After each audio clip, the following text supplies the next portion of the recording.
Hey, it's Tucker Carlson. Imagine being a sixth grade boy in the United States right now. What are you hearing at school? What are they telling you on the internet?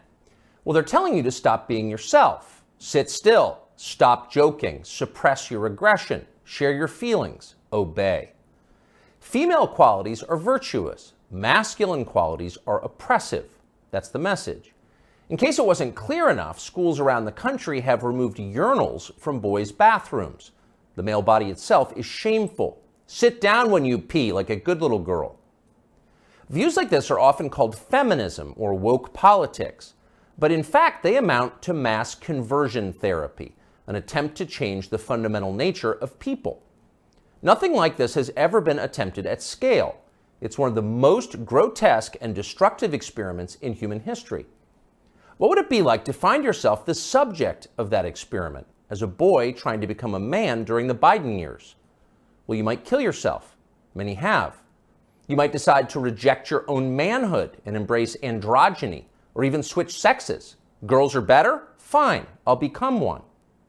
Or more likely, you might simply withdraw into porn and weed and video games and give up on your life before it's begun.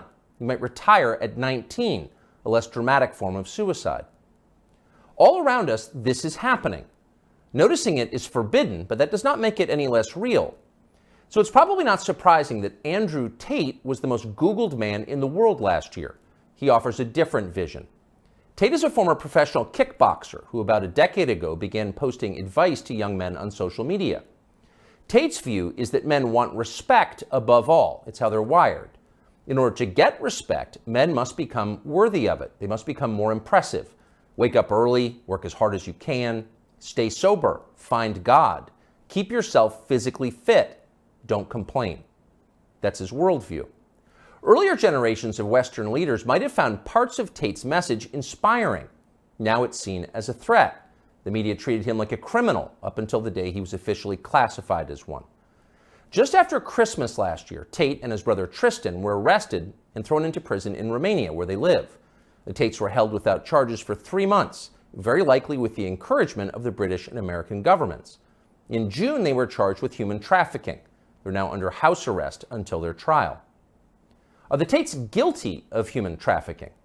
We're not their lawyers, but it's worth noting that as of today, not a single woman has come forward to say that she was kidnapped or imprisoned or moved across international borders against her will by Andrew or Tristan Tate. It's also true that in some ways, the charges against the Tates seem inevitable, like they were always going to happen. Accusing a man of a sex crime is the fastest possible way to discredit what he's saying. Days after WikiLeaks revealed that the US government had been spying on its allies and lying about it, Julian Assange was arrested in London for rape.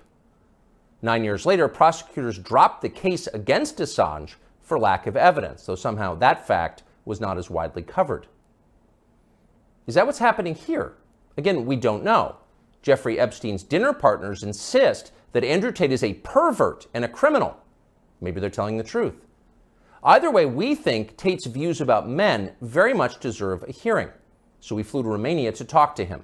We're posting the entire interview here on Twitter because we've been assured it will not be taken down for ideological reasons, as so much of his content has been. The video is long, but if you can, take the time to watch it.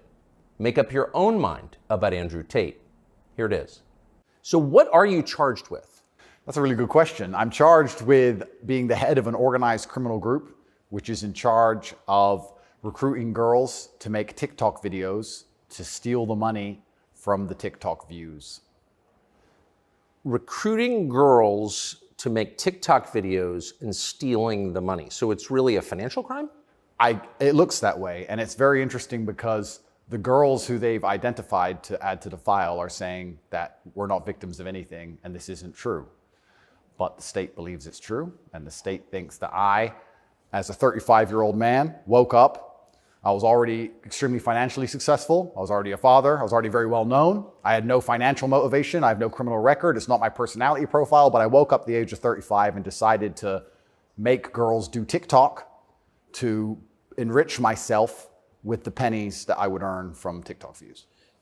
So in the United States, I think the belief is that you were charged with human trafficking. Yeah, that's human trafficking, because what you do is you force a girl to work against her will for financial gain. That's human trafficking. And their justification for this is that girls do TikTok. Some girls I know who they found who say they're not victims have TikTok accounts. How do you force someone to do TikTok videos? I guess the prosecutor is going to have to explain that, isn't he? It's a very interesting scenario I'm in, and I'm inside of Romania, so I have to show a degree of respect to the Romanian judicial system, and I have to show a degree of respect to the situation I'm in. But the overall charge is that there's an organized criminal group. There's a group of us.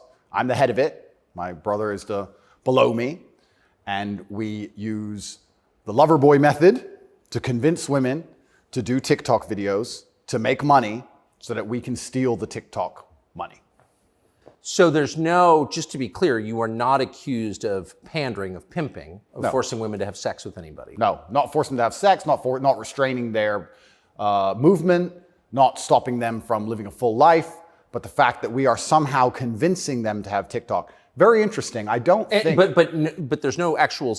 I'm asking you this because I do think it's a widespread belief that you were accused of pimping. Yeah, no, that's nothing to do with any of this case. Absolutely nothing. And it's kind of scary because the crime in itself of human trafficking is a unique one, because they can ignore the statement of the victim. So the girls have come forward and said, this is insane. You've just picked us because we're near Andrew and we're his friends. But the whole idea of the crime is they can say that she's brainwashed, right? She's under duress. So you can ignore her statement. State says she's a victim regardless of the fact that she says she's not a victim. So it's very interesting because the difference between sex and rape is consent, right? Right. But they remove all of that. They're like, nope, you're a victim. No matter what you say, we're deciding you're a victim. And they've chosen them. And of course, these girls do nothing pornographic. They've never had sex with anyone, nothing to do with that. So they've picked TikTok.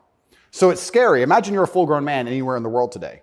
They can find two girls who have TikTok on their phone, which is every single female on the planet, and they can accuse you of forcing them to take the TikTok money. And even if the girls say they didn't do that, this isn't true, then you're still a human trafficker. But force, what does that consist of? Forcing someone to do something? Are they accusing you of using violence or? No, they're accusing me, and this is the thing, they're accusing me of using the lover boy method, coercing them by being nice.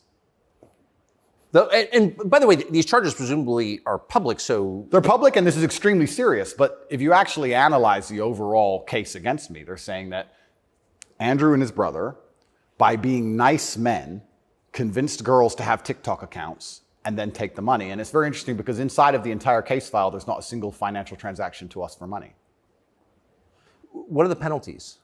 They're extremely severe, 5 to 10 years in jail. And I've already served, coming up now, 7 months in a form of jail. They can only hold So you are essentially incarcerated right now. Absolutely, I'm on house arrest, and that counts as jail. You can only be held 6 months without charge. I was initially picked up, thrown in a cell without charge, and I think the intention of the entire investigation at that point was to find the crime because they had very, very weak evidence. They contacted 2,000 people who know me or knew me. They tried very hard to convince some female somewhere to come forward and say something bad about me. The media machine, which works hands in hands with the justice machine, as you know very well, did exactly that. In fact, they offered bribes effectively. They'd call up ex-girlfriends and say, if you have anything bad to say about Andrew, we can pay you $50,000 for the story. And they tried very hard. They didn't find any evidence of anything. They then released me on house arrest, and then 2 days before the legal limit in which they had to drop everything, they charged me with whatever they had from the beginning, which is very little. And now we have to wait for the Romanian judicial system to analyze the file and, God willing, throw it away. How long did you spend in jail? I was in jail for 92 days in a Romanian jail cell. What was that like? It was certainly an interesting experience. I won't lie and say it was easy. It was certainly very difficult. The uncertainty of it. It's a very uncertain situation to be picked up on just before New Year's Eve and thrown in a cell without charge. And I'm asking different prison guards and different prisoners, how long am I going to be here? One person was like, I've been here 2 years. I was like, have you been charged? He goes, yeah, but I haven't gone to court yet. Like, everyone's been there for years. I thought I was going to be there for years. And it certainly takes a mental toll on you. And I think jail is a different experience when you know you're innocent. There was a guy in there for murder. He's like, yeah, I murdered someone, I'm in jail. You can your soul and your mind can accept the punishment for a crime. But when you've actually done nothing wrong, I think jail is a lot harder. Did you know why you were there? Not initially. So for about the first 2 weeks, I never actually got told in English what I was accused of, because I was arrested on December 29th. There's New Year's. What were the circumstances of that? Yeah, December 29th, 5 a.m., the armed guards ran in this house. They spent all day searching the entire house. They're very interested in electronics, as most federal agencies are. And then they took me that evening and said, we're going to go and put you in jail for 24 hours. And after 24 hours, you see a judge, and the judge will decide if you stay in jail. And the judge decided I should stay in jail. What did you do? I mean, who'd you call? I had a lawyer, and my lawyer came and he said, we need to analyze the case file. We need to see what they have against you. You're being accused of human trafficking. I was like, human trafficking? That's insane. Who? When? What? I went to jail, and then I was given all this paper in Romanian. I don't speak Romanian, although I live here. And then I was waiting for the translation. So I think it's about 2 weeks before I finally got the papers in English to understand why I was in a jail cell. And then I really understood how insane the accusations were. What is human trafficking?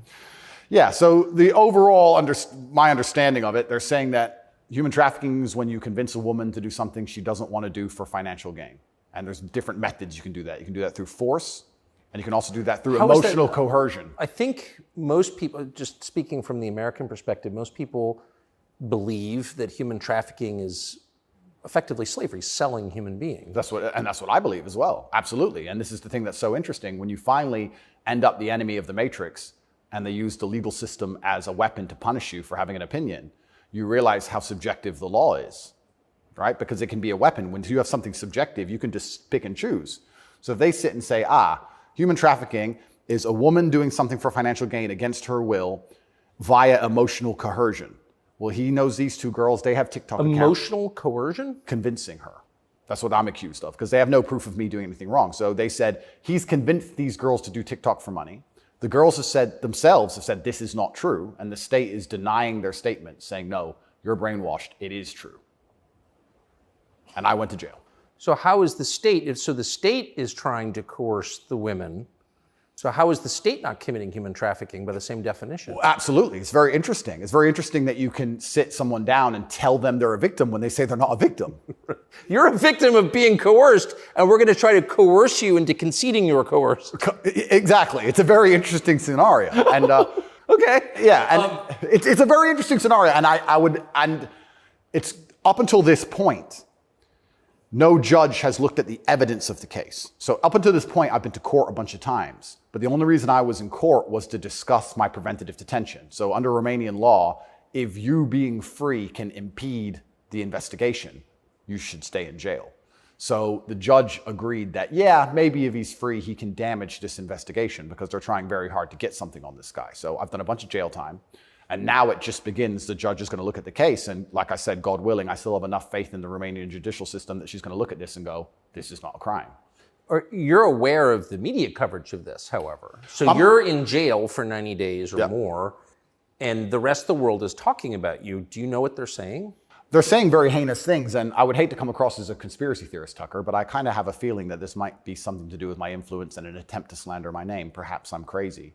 But the fact that they chose such a heinous crime, and they reported it so heavily, and they won't shut up and keep repeating basically a slander attack day after day after day. Also considering the fact that other people who genuinely commit heinous crimes have far more favorable press coverage. I don't want you to think I'm a conspiracy theorist. Please, Tucker, I would hate for you to come here and call me crazy. Yeah. But something very strange about it, and I think when Jeffrey Epstein's friends call you immoral? Yeah. The goal of it is certainly to slander my name, and I like to see it as a litmus test. I like to see it as an intelligence test. Anybody who wakes up and looks at me and goes, he's a human trafficker because of TikTok, they're fully gone. So, but from the West, just to defend the average news consumer in the West. Sure. Andrew Tate, kind of an outlaw. Yep. Lives in some palace in Romania, wherever that is. Yep. And Romania sounds like the kind of place where human trafficking is like the main industry. A lot of it happens here. That's what's so crazy about it, right? What's so crazy is if they really wanted to find a human trafficker, I think they could probably do it quite easily. But they managed to get me. That's certainly the perception. But it's one of those charges that kind of sells itself. Oh, absolutely. And it doesn't matter if you're found guilty or not, right? You're a human trafficker forever. And but I do think that public consciousness is changing. I think with things like there's been some very large court cases recently involving some very famous people in which women were caught lying, trying to slander men's names for rape and these kinds of things. And I don't think people believe it anymore. But that scares me to a degree, because I think that the typical weapon, the standardized playbook, is now failing, and I don't know what the new playbook's going to be. It's almost like better the devil you know. That you're too famous, you're too successful, we don't like you. Call him a rapist or a human trafficker, put him all over the news, slander his name, try and wreck his life. Now that nobody believes it, what's the next move? What are they going to try next? Wouldn't it just have been easier to commit like a massive financial crime and defraud people of billions, come up with like a fake cryptocurrency, call it like, I don't know, FTX, or just give a name to it. Yep, something random. You know, steal billions and get your parents involved and buy a bunch of real estate in the Bahamas, and then like you'd be sort of a hero, right? Oh, absolutely. And I would have certainly made a lot more money than TikTok, because I don't think TikTok even pays you for views. And if it certainly does, I never got a single transaction from it. So it's a very interesting scenario. But if I was accused of a financial crime, my name would not be slandered. So no, of course. Well, of course not. You have the presumption of innocence. So just back to the jail thing. So you're in with your brother. At the beginning, I was not, but towards the end, I was. Yeah. What did you do all day? It's a good question. I looked at the wall, stared at the wall, smoked cigarettes, lots of push-ups, read the Quran. You smoked cigarettes, did push-ups, and read the Quran. Basically, yes. And certainly had some introspective moments. Tried my best to get out, tried my best to via my small phone calls, understand what's happening in the outside world. Tried to make sure that the people I love and care about are taken care of, because I'm the man of my family, and I'm also the man of quite a large, I wouldn't say empire, but life. And there's a whole lot of people who rely on me. You know, you have staff and families, you have children and families. I know the feeling, yeah. So when you're plucked from that, it's kind of strange. You're in jail and you're concerned for yourself, but your primary concerns are also all your duties as a man. I have duties as a man. I don't want children to starve. You've got a whole tribe. I've got people to pay. So it was very, very frustrating, constantly trying to make sure everybody else was okay and feeling helpless. That's what hurt me the most. I was trying to make sure everybody I love and care about was fine, and I wasn't as powerful as I should have been. And that was very upsetting. And especially if they were going to keep me there for years, I was having serious concerns about how I can feed the people I love. Did you ever come to the edge at all? No.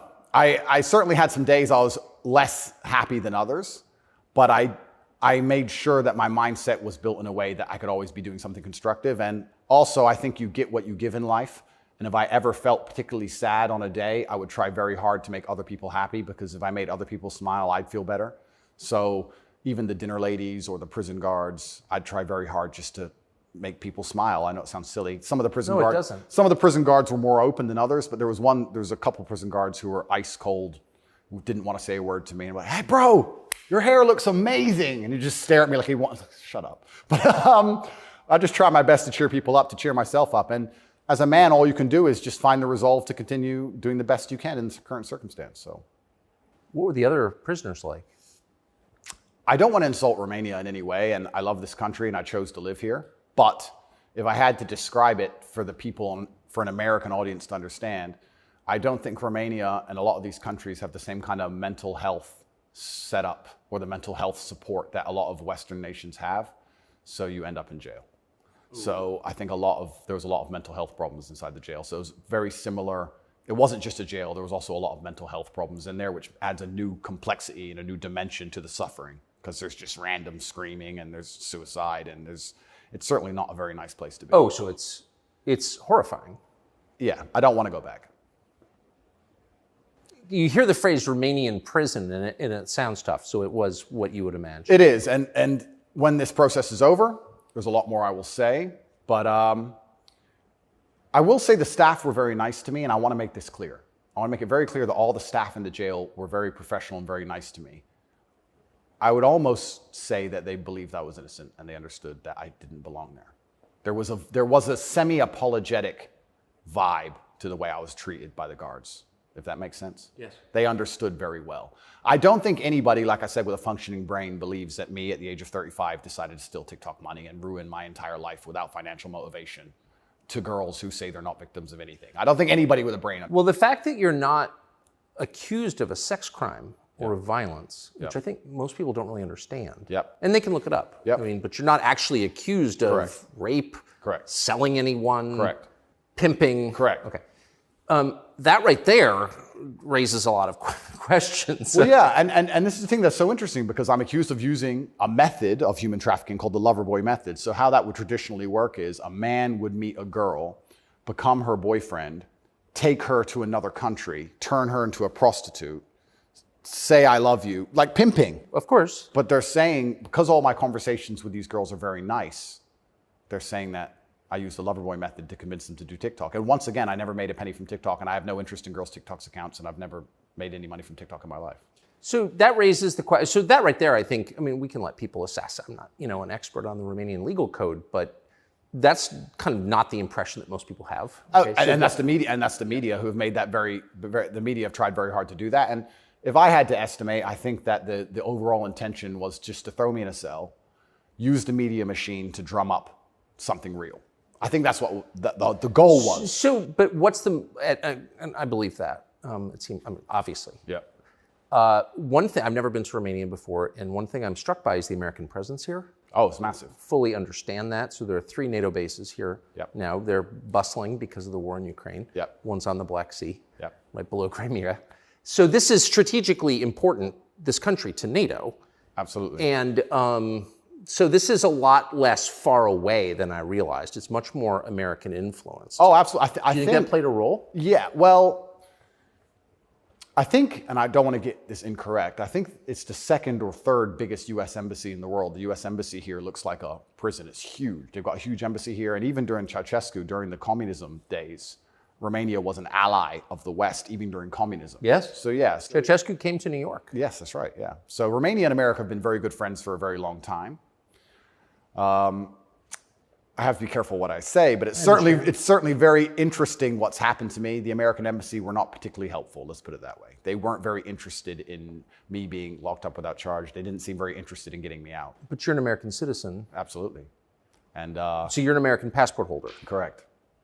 So I think the average American believes, perhaps falsely, that if you are accused of a crime in a foreign country, particularly a less developed country like Romania, you go to the U.S. Embassy and someone takes an interest in your case just to make sure that your treatment falls within, accepted standards of justice. Yeah, they came to see me, but when I was asking them what they can actually do about all of this, they weren't particularly helpful. I don't want to peddle conspiracy theories, and I've heard a lot of information, etc. But I wouldn't say they sanctioned it. I don't know if they had to sanction it, but they weren't particularly interested in getting me out. But at least they came to see me more than once. I mean, they kind of pretended to care. The UK embassy didn't even pretend to care. The UK embassy was, I really think they enjoyed it. They didn't. And you're a British subject as well? Correct. And this is the kind of thing, and I want to say this here, that's kind of frustrating for me because Romania is my home now for 7 years, but I'm half British, half American originally. And when something like this happens to you, you have this longing for home.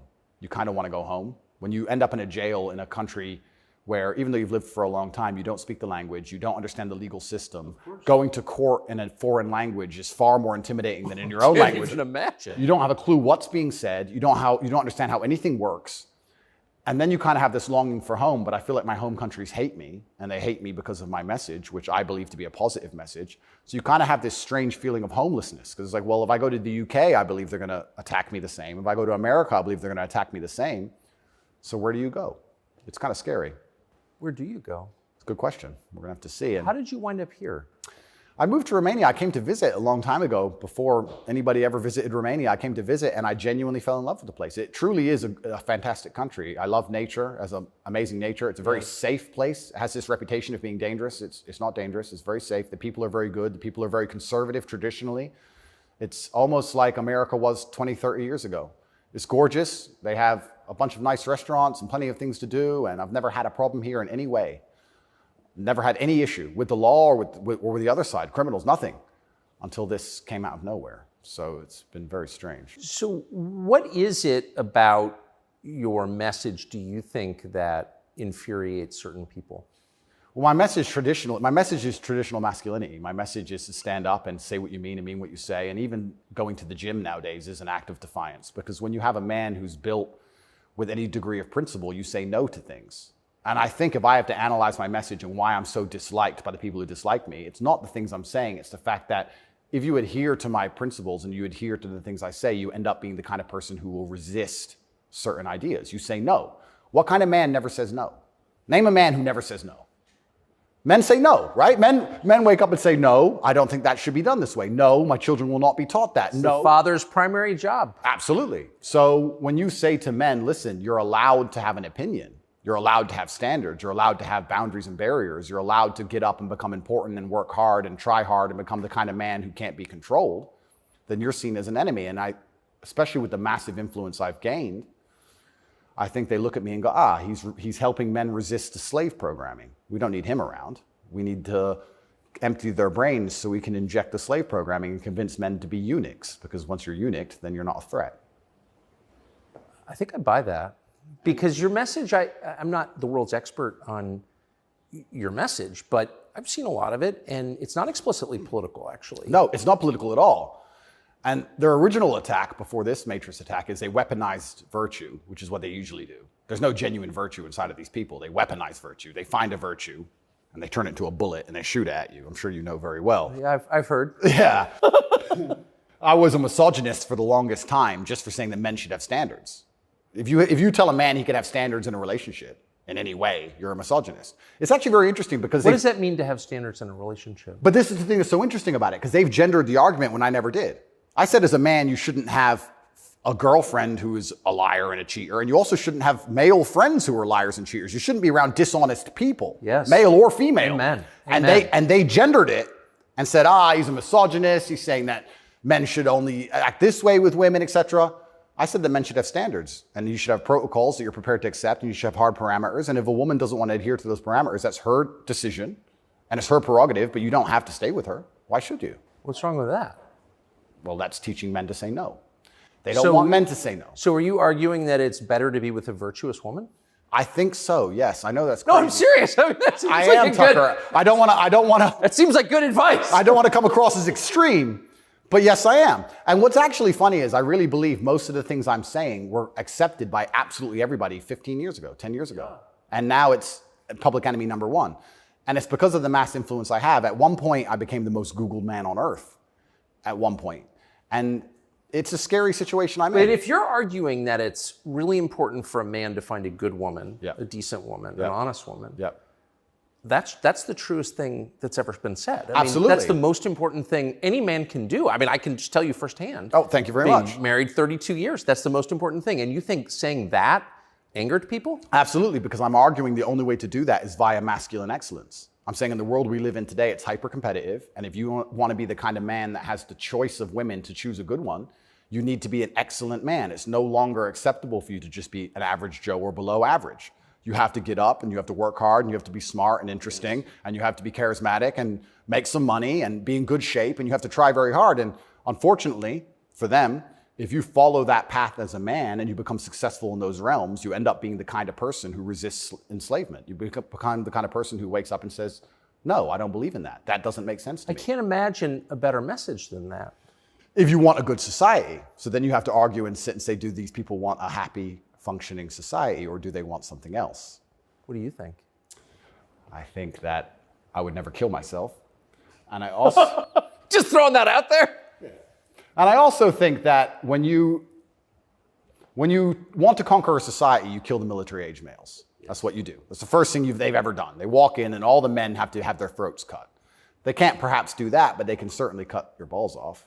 And then you can't resist. And I think there's certainly a movement to ensure that there's very little resistance left inside of the number one demographic which is required to resist oppression, which are military-age males. And they don't want those kind of people waking up with any kind of self-respect or standards or to say, no, I don't accept this. I do not need a ninth injection. They don't want that. They want you to sit and say, I don't need it, but the news said so, oh well. So in the one interview that you and I did, you had a line that I've been thinking about ever since. I thought it was so interesting. I never thought of it before. You said that a lot of people went along with the vax and that you didn't judge them because facts change. But now that we know that a lot of what we were told was wrong and some of it was a lie, it is a requirement of your own dignity, of your own self-respect to say so. Completely.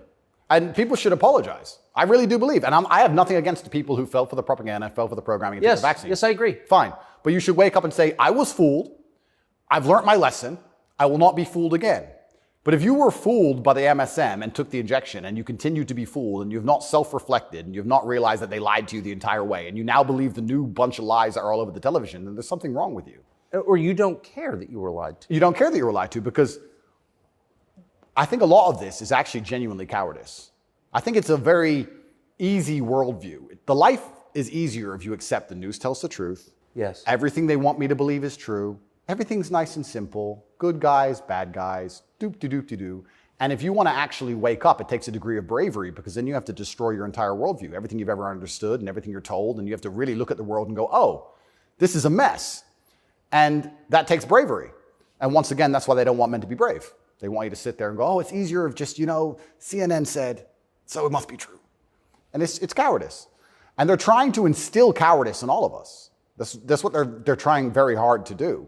And I think even just me as a person, the people who hate me, my detractors who dislike me so much, even if I say nothing, I just turn up, big, bald, strong, fast car. It's just me. I'm like the enemy to them because I symbolize men who don't comply. And not don't comply in a negative law-breaking way, but don't comply if we don't agree with that or we don't see common sense in that, we're going to politely decline. And that's simply not allowed. What's it like to have the prospect of prison hanging over you? I think that I like to believe that this is a test from God. I like to believe that if you become the most Googled man in the world for saying that you have mental resilience, that God is going to make sure you don't have that degree of fame without testing you. I like to believe that God comes along and says, yes, I've allowed you to become the top G. We're going to see if you really are the top G. I believe that's how the world works. It's certainly intimidating, especially knowing you're completely innocent. But I believe it's a test, and I believe it's my job to pass the test for my ancestors and for people watching over me and for God.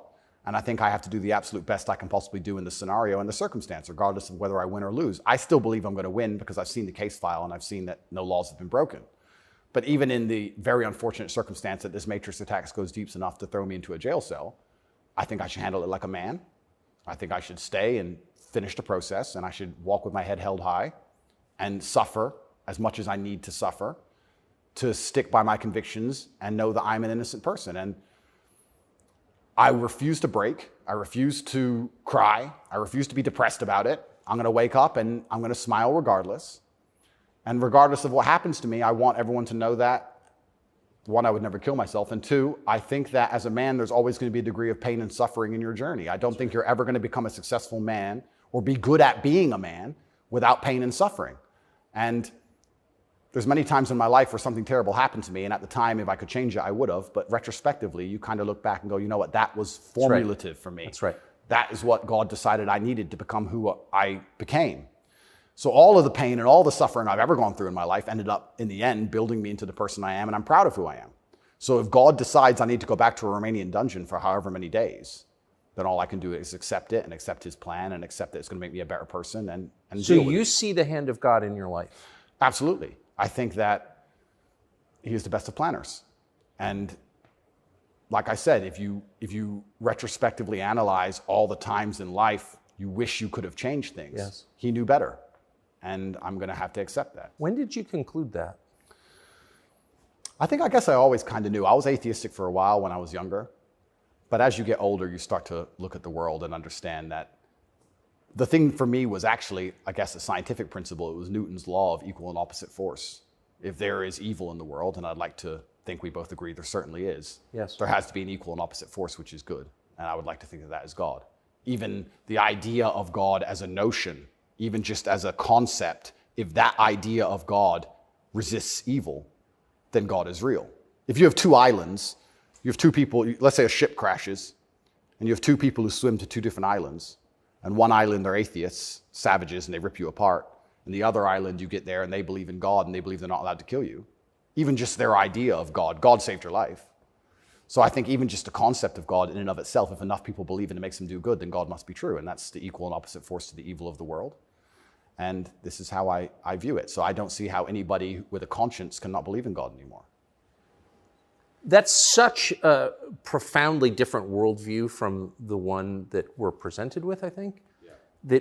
Do you think that's maybe the division in the West between people who see those forces at work and those who don't? I think the West is actually split between people who think and people who don't think at all. I think the people, there's no such thing as these two opposing worldviews. I think people believe there's worldview A and worldview B. I disagree with that. I think there's worldview A, the good guys, which are primarily people who do believe in God, do have parameters, do believe in standards, do believe in self-respect, do know how to say no. And there's worldview B, which changes day by day, based on what they're told, which means they have no real worldview at all. They just repeat. And they have no standards and they have no parameters. There's nothing you can tell them that will make them wake up and go, that's wrong, because they have no inherent morality. So you can say bestiality is accepted and encouraged now. It's good for you for climate change. And they'll sit there and go, oh, for climate change, oh, well, off we go. And they'll just do it. So I think you have a camp of people who think, and you have a camp of people who repeat. And I don't think there's actually the opposing side to the good, I don't think function as a thinking populace at all. I think they simply repeat. It feels like the conflict between those two groups is getting more intense. It's certainly getting more intense. And it was interesting for me because, and I want to be an optimist, but I lost so much faith in humanity during COVID. If you would have told me how COVID would have gone down before COVID, I'd say no way. We're not that bad. I thought the people aren't that dumb. But when I experienced COVID, it's actually scary. You see how the Nazis managed to do what they did. You see how they managed to put people in concentration camps. You see it. And I had a very unique view of COVID because in the first days of COVID, when people were falling over in China and the Italian hospitals were overrun, at the height of the panic, when most people believed, because it was the very beginning, early stages, my brother and I had a very logical conversation and said, we're two military-aged men in very good physical condition. If we die of this, the world's over. If it can kill us, it's zombie apocalypse. So why are we going to live in fear? So we found the only two countries that were open, which were Sweden and Belarus. We had just been to Belarus. This is before the Ukraine war. We'd just been there. We decided to try Sweden. So for the first 3 months of COVID, during the height of lockdowns, when Florida was closed, when it was I remember. Yeah, when it was the craziest lockdowns globally, me and Tristan are in Sweden in absolute freedom. They had no restrictions, no masks, no vaccine passports, no social distancing, nightclubs are full, restaurants are open, perfectly complete normal society. Nobody talks about this anymore. Nobody talks about, wait, Sweden never did a thing. Everything functioned perfectly fine the entire time. And they don't have it. Where's their illness of their winter of severe illness and death? Yes. They never had one. It's a cold country. Never had one. So we were living in Sweden, living completely normal lives, seeing the internet and seeing this insanity. And we're like, well, surely if we just put up a few videos of us partying in Sweden in nightclubs, this will wake people up. People ignored their own eyes. That's the scariest thing about everything, is that they can get to a level where, with the media machine, where people will genuinely ignore their own eyes. I don't understand how you can get people so brainwashed that they will see that the sky is blue, and then they'll watch that the sky is green, and then they'll look at it again and go, the sky's green. It's crazy to me, but COVID proves they can do that. And that's why the war is getting so intense, because the principled people are saying, how can you still believe in the things that you're saying? Here is all the logical, empirical evidence that is a lie. But these people are ideologically brainwashed, and they don't want to take enough. They don't have the bravery it takes to wake up and accept that they're being lied to. So they'd rather just, to the end of time, repeat what they're told. And it becomes more and more intense as it becomes more and more ridiculous. That's so scary. As it becomes more and more ridiculous, the more intense both sides get. Yes. Right? So what the future holds, I'm not entirely sure. But I like to believe, even my current charges, I found solace when I was in jail, that the thinking people are looking at this going, something about this doesn't seem right. Well, I mean, it is a little bracing. I mean, when I discovered, I was sympathetic to you already. Yeah. But, a man's accused of human trafficking. It's worth finding out what he's accused of. Sure. And when I discovered that there was no actual human trafficking charge, that's not actually human trafficking. I don't care what you call it. Yep. You weren't even accused of buying and selling anyone. Then the next conclusion you inevitably reach is they don't like the guy, they don't like his views, it's fine. They're going to send him to jail for that. Yep. That does seem like an escalation. Absolutely. But if they don't like your views and you're inspiring millions of people to resist slave programming, you become a threat. Like, they discuss me. But you can't send a guy to jail because you disagree with him. You shouldn't. But even before I went to jail, the members of parliament in the UK were talking about me and what a dangerous role model I am for young boys. So they launched this initiative inside of British schools to ban me. My name can't be said inside of any British school. And members of parliament were standing up in parliament saying, Andrew Tate is dangerous. He's encouraging young boys to have misogynistic views, because I'm literally telling young men to go to the gym and to stand up for themselves and believe in themselves and believe in something. And by extension, you look at some of the sexual education books these children are being given, which I believe at age 9, I don't think a child needs to learn about anal sex or any of these things. Probably not. Yeah, probably not. So they're pushing that to the children, but I'm banned. Well, they're also pushing weed and video games on boys. Oh, completely. And you can listen to rap music about killing people all day long. And there's a whole, and Lil Nas, he can have sex with the devil in his music videos. That's fine. But I'm dangerous for saying go to the gym. And once I realized what was scary to me is, I said this to my brother. I said, once the parliament's discussing you, you're basically considered a national security threat at this point. You're a threat to national security at that level. And then all bets are off. Right? What about the UK? So the UK has become more authoritarian than anywhere in the Persian Gulf. Correct. How did that happen? Yeah. And it's, like I said, it's very interesting because people still, the people on Camp B who don't think, a lot of them believe that the law is fair. I've had people say to me, oh yeah, what they're doing to you is garbage. You need a lawyer. So yeah, I do need a lawyer, and I do have a lawyer. Thank you. But it's not that simple, unfortunately. You know, the law is very subjective. And if they want to attack you with it, they're going to do a very good job of attacking you with it. And that's what the UK does. The UK have these laws which are extremely subjective, and they can use it as a weapon to basically silence anyone they decide. But or why? hurt anyone they decide. England is the birthplace of free speech, Completely. of habeas corpus, of kind of framework of liberal democracy that we thought we believed in. Yep. And now it's a country where people are arrested for praying. Well, what happened? Good question. And there's a saying that I heard, and I don't know who said it, but he said that a sick country adopts laws like a dying man will try medicine. And I think that the UK is failing in real time. If you look at it in any metric, whether it's living standards, whether it's crime rate, any metric you can measure the success of a country by, it's fallen off the cliff. It's becoming more and more expensive to live there. The education system's gone down the pan. London is the stabbing capital of the world. You're not safe to leave your house. So their answer to this is just more and more and more laws. And unfortunately, as they do that, they're not even intelligent enough to actually attack the people who are doing genuinely bad to the world. They just make more and more authoritarian laws, and they end up using them to attack the people that the government doesn't like. And I ended up being one of them. And I think Europe in general has problems. If you look at France as we speak, I think it's on fire, isn't it? Most of it? It is. Yeah. So they have issues, and their answer, what's a government's solution to anything? Law. What can a government do? No matter what. But they're not laws that are aimed at fixing the problem that's right in front of them. No, they're laws aimed at fixing the person who's talking about the problems. So why don't you get rid of the guy who tells everybody? Isn't that easier? Tucker? Why fix any of this? If we just shut him up, they won't know. No, but that's like responding to a heat wave by breaking your thermometer. Completely right. That's the plan. It's insane. Plan 1 is to break the thermometer. We might deal with the heat wave a bit later. But get air conditioning. No, let's break the thermometer. For now, there's too many people talking about the heat wave. So let's just break that. And then later on, maybe when we have time, we'll do something about the actual issue. It does seem like a lot of this is an effort not to talk about the real thing in Europe anyway, which is migration. Yeah.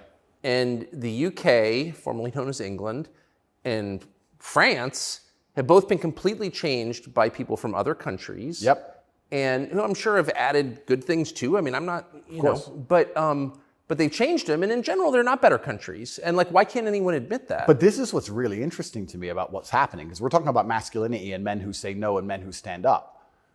But there has to be balance. right? Yeah. Everywhere in the world, there has to be power balances. If there's not a balance in power, there's going to be a vacuum, and that's going to be filled. If you neuter the native population of men, if you destroy their mentality to resist, if you tell them that every single thing about the masculine is wrong, and you basically feminize and eunuchate them, turn them into eunuchs, and then you import high testosterone men from the third world who don't believe any of this garbage, who grew up in a society where they understand the only way to succeed is to be a fearsome predator to a degree. What do you think is going to happen? Like, who's supposed to protect the sanctity of these nations and these settlements and these towns and villages? The police? No. In general, I would argue that it's the masculine essence that can be detected by the people who arrive. I guarantee if you were to put a bunch of these migrants in Sarajevo or Moscow, they behave themselves.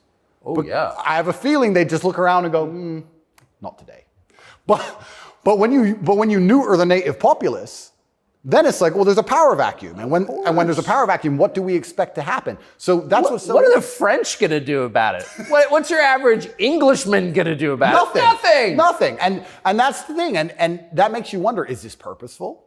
Like, why these two actions of neutering the native populace and importing these high testosterone third worlders are so at odds with each other.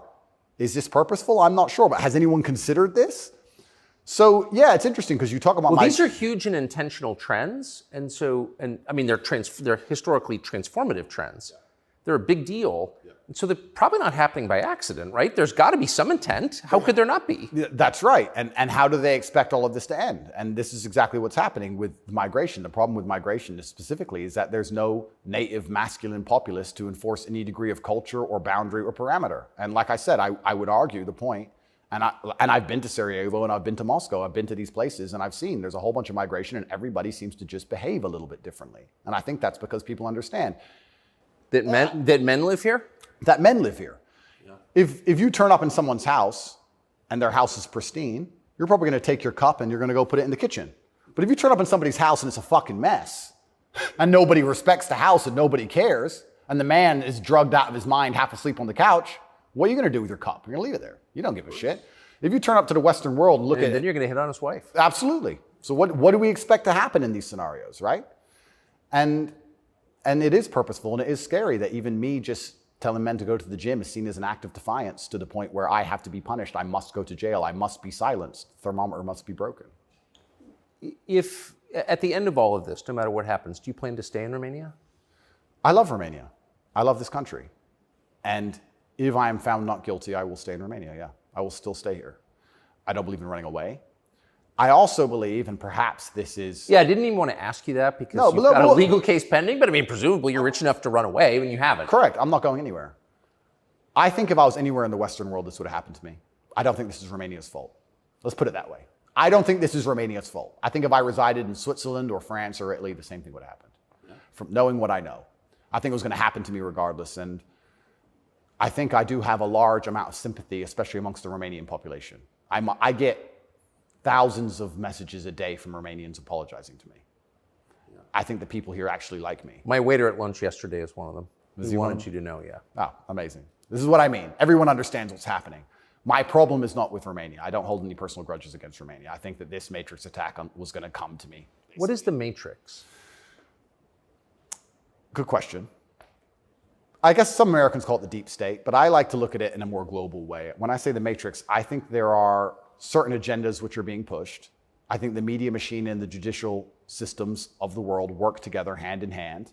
I think the goal is to control people's minds to a point where they don't discuss anything that's important. The reason I use the Matrix is because I've watched that movie a few times and it has so many similarities to the... Have you seen the movie? No. You've never seen the movie The Matrix? No, I don't watch any movie. I don't want to talk about it on camera. No, I'm very dyslexic and it's hard for me to watch video. Got it. Honestly. Understood. But there's so many similarities, and the basic premise is that humans' minds are controlled and put inside of a false reality so that their body heat can be manifested for the machines. And I don't think it's much different to reality. Our minds are controlled. We're put in a false version of reality. We're told things that aren't true. We're arguing over things that don't matter. We're observing a false version of events. And the goal of it is just to distract us long enough for our bodies to be used for the machines, the soulless. And I think it's pretty similar, striking similarities. And even then, there's a bunch of other similarities which are difficult for me to explain. You haven't watched the movie, but there are agents inside of the Matrix, and the idea of the agent, the purpose of the agent is to make sure that nobody understands how the Matrix really works and to wake anybody's mind up. They want to keep you asleep. And any person can become an agent at any time. If they're not unplugged, if their mind is not free, they can become an agent, and their job is to keep you asleep. And you see agents all the time. COVID awoken me to agents. When I would sit and talk to somebody and they seemed perfectly rational and normal until I mentioned COVID, and then they'd fully change. No, it's dangerous. No, what do you mean? What do you mean? Are you crazy? My grandma got sick. And they became an agent instantly and started repeating the news to me. And I was like, your grandma got sick. How old is she? 97? Interesting. Oh, I better lock myself in my house then. Dumbass. So agents exist and the Matrix exists, and I think most people's version of the world is a false one. The idea and the world that most people have in their mind and how society functions and how all these things function, I genuinely believe is completely false. I think they've all been lied to. I don't think anybody understands how any of the world works. And I try and use some very simple, very simple analogies to wake people up. I said to one of my friends once, I said, if me and you could play video games for $10,000 and you could cheat, would you cheat? He goes, well, no. I was like, if I was whooping your ass and it was 10 grand a game and you could cheat, would you cheat? He goes, yeah. I was like, all right, so you accept that people cheat to win in a video game for a menial amount of money. You think they're not going to cheat for something that matters? Yeah. I think they're not going to cheat for something important? You understand what I'm saying? Oh, yeah. Yeah. So, how about to get the most important job in the world, President of the United States? I would never kill myself. I mean, people kill each other over insurance fraud. You don't think, right? Yeah. Yeah. So when you actually understand how the world really works, what was really interesting? I remember there was this big military coup in, was it Myanmar or Burma? One of these, there was a big military coup like a year ago or something. And nobody really cared. They mentioned it on the news a little bit. And I looked at it and I looked into it. And they were talking about how the two political parties were almost 50-50. And then in the 90s, something changed. And now one political party just smokes the other one. And the military took over to restore democracy and all this stuff. It was very interesting, the voting machines they used. Really interesting, something to look into. A lot of countries like that. Philippines, also true.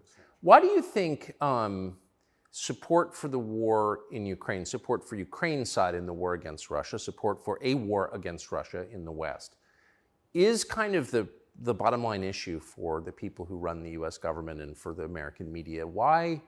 I mean, I guess you could argue about it, but there isn't an argument about it in the United States. There's a position, and anyone who doesn't hold it is attacked and punished. Why? Why is that so important? Well, the first thing I think we should all do is I think we should all give Putin credit for curing COVID, right? Because when his invasion happened, COVID went away. So thought about that. Think about it. It's almost to the day. So we have to give him some credit at least for doing that. He may be the bad guy of the world, but at least he cured COVID for everybody, nearly instantly. Fair. Thank you, President Putin. I, up until this point, never really commented too heavily on politics. Yes. But I understand very well, I like to believe what's happening with Ukraine and Russia. And what I will say to the people who are watching this at home is that if you are naive enough to believe that there are good guys and bad guys in wars, and it's as simple as good and bad, and that the bad guys are crazy and the good guys want freedom, then you need to do a little bit more investigation into what's really happening. And when you look at the vested interest of any country or any person... Can I just ask you to pause and just comment? That's the truest thing, what you just said. That is and anyone who doesn't understand that should shut the fuck up. And I mean it. Having seen war, anyone who's telling you that it's Churchill versus Hitler is an idiot. Well, I'll give you an example. When my father was still alive, excuse me. Yeah, no, it's true. When my father was still alive, my father died 6 or 7 years ago. I was a lot younger. The war in Afghanistan was going on. He died 6 or 7 years ago. How old was he? 56. Oh gosh. Yeah, he died. But the war in Afghanistan was going on. And I remember asking my dad, saying, why do the Taliban even fight and resist the American war machine? They don't stand a chance. Like, why are these terrorists even fighting against the American war machine? And my dad said, they're fighting for their way of life. They want their wife, and they want their children, and they want their society and their language, and they don't want pride flags, and they don't want American bullshit, and they don't want to be told what to do. And they're fighting to be a culture and be a people which is independent in and of itself. Like, they're not the bad guys you think they are. They're people who are like, why are you here? What do you want? We don't agree with that. That's against our holy book. Fuck off. Right? So even there's no such thing as good and bad in any war. And people. Who was your father? My father was a chess master. He worked for the CIA when he was a linguist for the CIA, and then he was American. He was discharged, and for a story I won't tell, but he was a chess master, and it's very interesting. I encourage people to look at his Twitter. He still has Twitter at Tate Terrific, and everything he was talking about 11 years ago is so important now. 11 years ago, no one cared about. We had the Donbass in 2014. People cared. Yes. People cared a bit. But he predicted the future. You want to see how chess players can see the future? Read his Twitter. Everything from LGBTQ, why they need your kids because they can't have their own, to the war that's coming and how Europe's going to have an energy crisis, to the letter. It's all on his Twitter. It's amazing to read. It's like you could tell the future. 10 years ago, no one talked about any of this stuff. Did he live in the U.S.? Yes. Yeah, he lived in America. Fascinating. Yeah, it's crazy. But he was telling me about a lot of this stuff even when I was a lot younger. And as we said, there's no good guys and bad guys.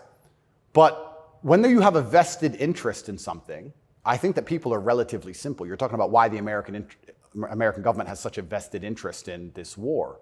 Which is not good for America. Which is not good for America. So is it, well, we can say it's for money or we can say it's for power. What else would it be for? What, is it really for freedom and democracy? Well, I think that's already been destroyed by Zelensky, hasn't it? So yes. What is it for if it's not for money and power? And then you say, well, who's the money and the power going to? These are logical conversations. It's a very logical thought process. I agree. You know, wouldn't it be interesting to say, okay, I woke up, I'm an American. I would never kill myself. I woke up, I'm an American. Why does America care? Well, I guess it's for money or power. There's no other reason. Okay, well, America wants to be a rich, powerful country. That's fine. Is the money and power going to America, or is it going to a select few individuals? Are those select individuals interested in me and my life? Do they care about benefiting me? Do I need to support the power grab of these select few individuals? Is that going to be a smart move for me to make, for me to have the best possible human experience? Like, this is a very logical thought process. Yes. People don't seem to think anymore. They believe that there's a good guy and there's a bad guy, and one team's completely good and one team's completely bad. One team's crazy. They often use the word crazy because to be completely bad, you have to be crazy, right? So you're crazy. He's crazy just for no reason. Reasonless. It's insanity. I don't know if you saw Lukashenko with the BBC. Did you ever see that interview? No. Oh, brother. Please watch it. The way he destroys the BBC. I thought I did the best job, but I take second place. Amazing. Amazing. But yeah, and you just have to be critically thinking. And then after you're critically thinking, you have to be brave enough. And this is the real pandemic of the world, is cowardice. You have to be brave enough to look around you and realize, everything was a trick. Everything was a lie. But why not be a coward? I mean, it's just a lot easier, right? Well, it used to be. This is the thing that's interesting. I would actually argue in the 1950s and 60s, if you were to agree with every single narrative and obey every single law and do exactly what you were supposed to do and pay your taxes, etc., you'd at least get a wife who respected you. You'd at least have children who could go to school without being indoctrinated to a degree. Yes. You could have a nice house. You could have a pickup truck. You could have a pretty good life if you just followed the rules. Yes. I don't think that's true anymore. I think that if you are a man especially, and this is what I talk about masculine issues. If you're a man who was born and you decide to do exactly as you're told, you're going to end up depressed, in debt, working a job that you hate, with a wife who doesn't respect you, with kids who don't listen to you, in a house you don't own, until she leaves you, and then you contemplate suicide a while, and maybe you might find some purpose towards the end, enough to survive and pay your taxes, and then you're gone. I don't think a man who just follows the programming is going to find any happiness. But they don't care. Why would they? They have no interest in masculine happiness. This is another thing that's very interesting. They talk about men's mental health all the time, especially in the UK. I'm not sure about America, but in the UK, they have this big drive for men's mental health, saying that men commit more suicides. A lot more. Because it's hard to be a man. We commit more suicides, we're more depressed, we have all these mental health problems. I come along, I genuinely get thousands of emails a day saying I'm helping men's mental health, but no, can't help it the way Andrew wants. You can't tell them to go to the gym and stand up for themselves and have pride. What kind of man's going to have a solid mentality and not have mental health issues if he has no pride? That's part of being a man. Part of being a man is proud of yourself. If you wake up and you're not proud of who you are and how you look and the things you say, how are you ever going to have a solid mentality? So when I teach things that genuinely help men's mental health, that's outlawed. No, you're not allowed to do that. Instead, you have to take our version, which is to pretend to care about men's mental health, but not give a shit. Give them a life they know they're not going to enjoy, pay taxes, and die. And men are the backbone. And medicate them. And medicate them. Medicate them long enough to keep working. The same way as we medicate farm animals. Just a bunch of injections. Yeah, just keep them alive long enough to get the milk. Milk's gone. Chop the head off. Boom. They need to put you in prison. They're trying. Yeah.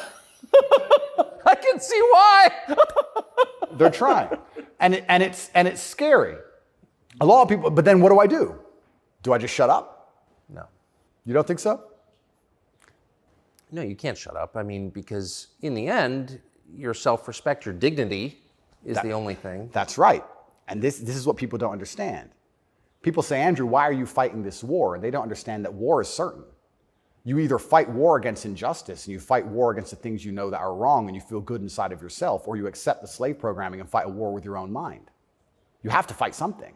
Yes. I can shut up and believe what I'm told in the news, but then I won't. Why am I so unhappy all the time? Why am I depressed? Why does my life suck?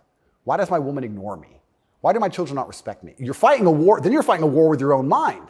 I'd rather have all of me on side and fight against what I know is genuinely evil. You can't escape the battle. The battle is here for all of us. So I've made my decision, and that's why I can't be quiet, because you just said I would lose my self-respect and I'd lose my dignity, and I don't think I can function that way as a man. And I don't think any man should be able to function without self-respect and dignity. The reason men died on the Titanic was for self-respect and dignity. They went into the icy cold water and died because they would feel honorless if they jumped on the boat and left the women to die. That's right.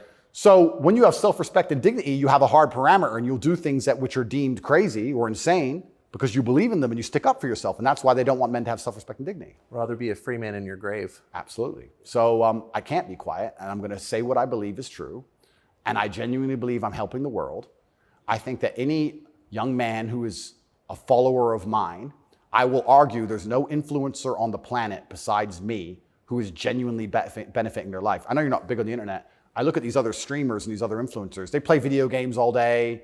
They smoke weed on stream. They talk garbage. It's a bunch of drama back and forth like girls. I'm the only influencer or streamer who's genuinely talking about making money, because you need to have money to escape the matrix. It's very hard to resist enslavement when you have to pay the bills.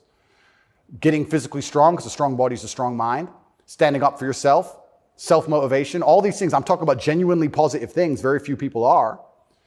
And I think that is an extremely important message that needs to be told. And I'm not going to stop doing it because I know I'm genuinely helping the world. And they're going to try and punish me for it for the rest of my life. I think this is just beginning. And I think when I beat this case, which I believe I will beat, I think something else is going to come. And it's kind of scary because I am a little bit afraid and a little bit intimidated by the incompetence of my enemy, because their standardized playbook is now failing in real time. The standardized playbook is the media attack, the lie, and it's not working anymore. And it got me a little bit worried about what the next move is. You used to just be able to lie about a guy all over the news and you win, right? But now it's like, shut up. So now what? I don't know. And that's what's kind of scary in my scenario, because nobody's going to believe any of the crap they print about me. Nobody believes it. Nobody believes it. Whenever I do an interview with the Matrix media, nobody believes. They have to turn the comments off because everyone in the comments are just ripping them apart. Well, you do seem very sad on the verge of killing yourself, are you? Absolutely not, really not. I never would. And that's what you said that. I know. I have to keep saying it. I have to keep saying it because it's scary, right? But I believe you get 3 lives. I think they cancel you initially. And then when that fails, they try and put you in jail without a reason. And if that fails, there's only one option left after that. That's right. So I'm in a very scary scenario. But I guess the same as the men on the Titanic just couldn't get on the lifeboat. I just can't stop saying what I believe to be true. If a young man comes to me and says he's depressed, I'm going to tell him how to become a kind of man who's proud of himself. And if that makes him the kind of person that resists slave programming, I'm always going to be public enemy number 1. You've said depression isn't real, or it's not, as the way we describe depression isn't accurate. What do you think of depression? When I say depression isn't real, that really upset the world, especially the liberals, because they all live on medication, right? When I say depression isn't real, I'm saying that because I don't believe in things that can take away power from me. If I believed in depression, I would have been depressed in jail. But I can't be depressed if I don't believe in it. If you don't believe in ghosts, how can you be haunted? You have two people in a haunted house. One believes in ghosts, one doesn't. There's a knock in the night. One wakes up, calls an exorcist, is terrified, looks for a ghost. The other guy doesn't believe in ghosts. Knock in the night, goes back to sleep. It's the belief in the ghost that gives it the power. If I don't believe in depression, I believe in feeling depressed. Sure, we're humans, we have emotions. Sometimes we feel depressed, sometimes we feel happy. I don't believe in the idea of becoming a depressed person who has depression. I don't believe in that. I don't think that's possible for me. So if I don't believe in it, how can it happen? I don't believe in depression. So why would I not adopt the mindset that makes me the most capable predator I can possibly be? Why not adopt the mindset that makes me as competent and as fearsome as possible? If you have to install software in your own mind, why would I not install software that makes me capable of not only driving a Bugatti and flying on private jets, but sitting in a Romanian dungeon covered in cockroaches? I need to be able to do all of it. So why would I believe in something that made me incapable? I don't believe in depression because I think that even the belief in and of itself, when you feel depressed, you'll start to consider, maybe I have depression. Then you go see a psychiatrist who tells you you have depression. Then they want you on pills. It's the belief that goes down the spiral. If I feel sad, I go, I'm depressed today, I'll be fine tomorrow. So why, I suspect you're right, or what you're saying is pointing toward truth. That's my personal view. But even if I disagreed with you, I disagree with you. Why is that so offensive, what you just said? Well, that's what's interesting, because when I said depression wasn't real, the number of people who would attack me defending depression, this is what I didn't understand. Right. You say depression isn't real, but depression's ruined my life, and it's super real, and it ruined my life, and I lost my marriage. I'm like, if I told you it wasn't real, you should be coming to me saying, tell me how it's not real. Please help me with my depression. Why are you trying to convince me that it's real? Why are you sticking up for it? And why are you defending depression? And why would I adopt the thinking of someone who's sad? Why would you're going to convince me to take your worldview. You just told me your wife left you, you're fat, and you want to kill yourself. And you want me to sit here and go, with my perfect life, and go, you know what, I want to think like this guy. You're out your mind. I don't believe in it. And because I don't believe in it, it's made me the kind of person who can't become depressed. And the reason they don't like me attacking that is because depression is a fantastic way to subdue a population, right? If everybody's depressed, it's hard to have a revolution. You're depressed. Oh, they've locked us all in our houses. I don't want to go outside anyway. I'm sad, right? So depression's a fantastic tool of population control. They have no problem with you being depressed. They have a problem with you being the opposite, principled and energetic. No, you don't want principled, energetic people. That's a problem. A bunch of depressed people, easy. If you had to invade a country, would you rather the opposing army be principled and energetic or depressed? I'll tell you, I would not want to be invaded by a cheerful army. Absolutely. That's scary. They're having too much fun, right? You want them all to be depressed. So a morose army is easier to defeat. I agree. Absolutely. So depression is a defended idea. You're not allowed to even talk about it. You're not allowed to help people get out of it, right? They like the idea of a depressed population. And this is what I say to people. Now, I'm not stupid. I understand like PTSD is real. I understand mental health is real. I'm not saying that, but I say if you're an 18-year-old boy or 18-year-old man and your life is pretty much okay, bacteria didn't steal your eyesight, which could have happened. You never had a car crash and lost both of your legs, which could have happened. You're actually very fortunate. And you wake up and you say, I'm depressed. I think you're an idiot. I don't think you're depressed. I think you've been psyoped. I think you feel a little bit of depression and you can fix that by changing your life. I think if you became rich and strong and smart and successful and you worked hard and you dedicated yourself and you were motivated and you tried your very, very best to become excellent, you probably wouldn't feel depressed anymore, which means it's not a disease, is it? So why would you, the only reason you're even saying you have depression is because you believe in it. So you're arguing for cause and effect. You're saying if you live a certain way, you're going to feel a certain way. Absolutely. And I also would argue that I think we've evolutionarily, even though I do believe in God, I think that we've designed ourselves and the human has grown into a way where if you feel depressed or sad, I think that's a fantastic trigger or a warning signal to do something. If you were to say to me, Andrew, you have to complete this monumental task. You have to conquer the world. I would say, okay, but I need a emotional motivation to do that. I need to be unhappy having not completed the task. I need to be uncomfortable, right? If you're uncomfortable being out of shape, you'll get in shape. If you're happy being out of shape, then you're just going to stay out of shape, right? So if you feel a degree of uncomfortableness inside of your mind, I think it's just your mind telling you that something about your life needs to change. Yes. You need to get up and change something. Guys would say to me, I'm depressed because I'm fat and I have no girlfriend. And I'd say, no, you have no girlfriend and you're fat and that's why you're depressed. If you go change those two things, you'd probably be surprised that your disease goes away. I had another guy say he was going to kill himself. I said, listen, it's back when I used to reply to my emails when I was smaller. I said, make me a promise, get a six-pack first. Of beer? I said, get a six-pack first, get in fantastic shape, and then do whatever you want. Didn't want to kill himself once he was in fantastic shape. So he did it? Yeah. I have the before and after. I'll put him on Twitter. Kind of interesting that, isn't it? So how are we going to say we have this disease, which is cause and effect? How are we going to say we have this disease where there's something wrong with you as a man, you have a disease because your life sucks? I don't think that's true. I think that your life just sucks and you should change it. And another thing I also preach, and this is another thing that's very important, I also think as a man, because life as a man is pain and suffering, and when I say that, because you're never going to be a good man or good at being a man without pain and suffering. You're going to have to go through a bunch of shit and have a terrible life to become a good man. I think you should embrace that and accept it. And I think that the correct mental model for men to have is a degree of stoicism and not to be too concerned with even how they feel. If I woke up today happy, I would have done this interview with you. If I woke up today sad, I would have done this interview with you. What's the difference? Why put so much importance on my emotion if certain things must be done? I must work, I must train, I must see Tucker Carlson, I must resist the Matrix. You've got duties. I've got things to do. So why are we going to sit around and talk about how I feel if it doesn't even affect how I act? And as a man, it shouldn't, because there's too much to do. And the masculine world is hyper-competitive. This is another thing most people don't understand. Totally agree. It's hyper-competitive out here. All the women want a few men at the top. The Ferrari, you don't want a Ferrari to drive fast. You want a Ferrari because other men want a Ferrari and can't have one.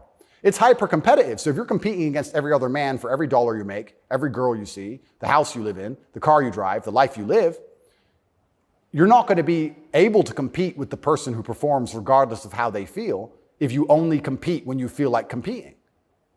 Right? Because there's men like me out there who will be sad every day and outcompete you regardless. I don't care how I feel. I will still win. And that's the kind of mindset you need to adopt.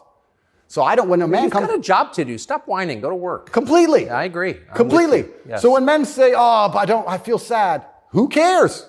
The world doesn't care. All the men who are out here to destroy you and take your girl don't care. So why do you care? Like the person who should care least is you. You're the only person who wakes up every day who should have a genuine vested interest in improving your life. Nobody else wakes up and wants to improve your life, only you. So if nobody else cares about how you feel, why do you care? So my argument also for depression is, you're depressed, fine. Have you trained today? Well, that doesn't change what you should do with your life, depressed or not. And I don't say this because I'm an eternally happy person. I say this because I've experienced all ranges of human emotion. I was in a Romanian jail cell with cockroaches crawling all over me as I slept. I never missed a day of training. I wouldn't say I was particularly happy, but push-ups must be done. So they got done. You're very close to your brother. Correct. And you were locked away for part of that with him. And did you have fun at all with him? Yes. I do think there's something inside of men, whereas if you're with your boys or you're with your group of men, there's something inside of us. Totally. And it allows you to make the absolute best of the worst situations. Maybe that's an evolution from war. You know, all the men went to war and you saw all this pain and suffering and you saw heads, people decapitated and you're injured, but then you sit around the campfire and you're laughing. You're laughing. That's right. It's something inside of us. It's like a coping mechanism when you're around men. So when me and him were together, no matter how bad the scenario or no matter what they tried to do to us, part of us would just look at each other like, cigarette? And you find joy in that. And yeah, there's definitely, and that's another thing I think a lot of men are lacking. A lot of men are missing is a masculine support network. I think buddies. Yeah. You know, you talk to a guy and say, what was the highlight of your life? What was the best time of your life? And they'll say, college football. It's not about the football. It's about the team. Yeah. You know? And I think a lot of that's destroyed as well.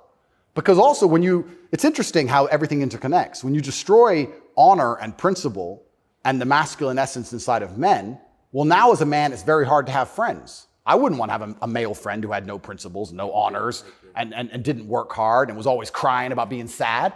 What do I want to hang around with him for? He's a loser, right? So then your support network's destroyed.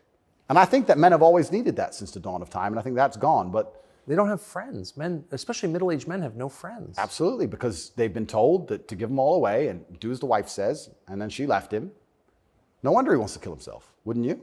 No wonder he's depressed. It sounds like the worst existence ever. And now we're living in a world now, especially, where everything is hyper-competitive, especially the sexual marketplace. Like if you're a 52-year-old, overweight, average income, no fame dude, and you have to find a girl, it's going to be pretty difficult to find a good one. It's going to be very hard. So we're like, well, of course he's lonely. Yeah. And his kids don't respect him. They're busy. Like, of course he's sad. Like, it's actually heartbreaking to discuss. It is heartbreaking. It's heartbreaking. But then how do you prevent that happening? Well, then you need to be a man of honor and principle and make sure that you keep your support networks and make sure that your woman does respect you. And a woman's going to respect you when she sees other men respect you. Yes. And they're only going to respect you if you respect yourself. But to respect yourself, you have to be the kind of person who says no. What do you think of porn? There's been some statistics, there's been some studies done. Most men or less men are having sex than ever before. I've seen that. Yeah, and what is that? Well, that's an extension of the fact that masculine virtue is being destroyed. That's the thing that's interesting about all these things. They psyop, especially men, they say, listen, women want a feminist man. Women want a man with no moral principle who would make sure that there's a conversation about who should fight the burglar when your house is broken into, because equal opportunities, equal rights, of course. Don't presume just because you're a man that you should defend her physically. Of course not. That makes you a bigot and a misogynist. So they convince men to adopt these virtues in ways. And of course, women, by and large, dislike them for it. So now as masculinity is plummeted, a whole bunch of men are simply not having sex anymore. And then they become addicted to porn, which is cucking, effectively. I mean, two people are having sex and you're just watching it. and it's become a, yeah. Good point. I mean, and it's become a pandemic, right? So men are replacing genuine sexual relationships with just the computer screen and porn. And it's becoming a very, very big problem. And that's also exasperated by the fact that I think the sexual marketplace has become globalized. This is the thing I say to young men. A lot of men come to me with problems, and my only answer to them is masculine excellence.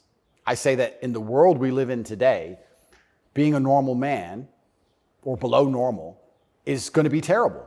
You have to be an exceptional man because the sexual marketplace, especially, even if you just want to find a wife, is globalized. If you, in 1955, if you met the hot girl in the Nebraskan town, she was the hot girl in the Nebraskan town. If you meet her today, she's being offered to go to Courchevel and go skiing in France, and she's being offered to fly to Dubai. And there's millionaires who can just fly her anywhere and give her anything she wants. And who are you? Right? It's getting harder and harder as a man to even find the most basic human function of reproduction. Even to just find a woman you can reproduce with, it's becoming more and more difficult.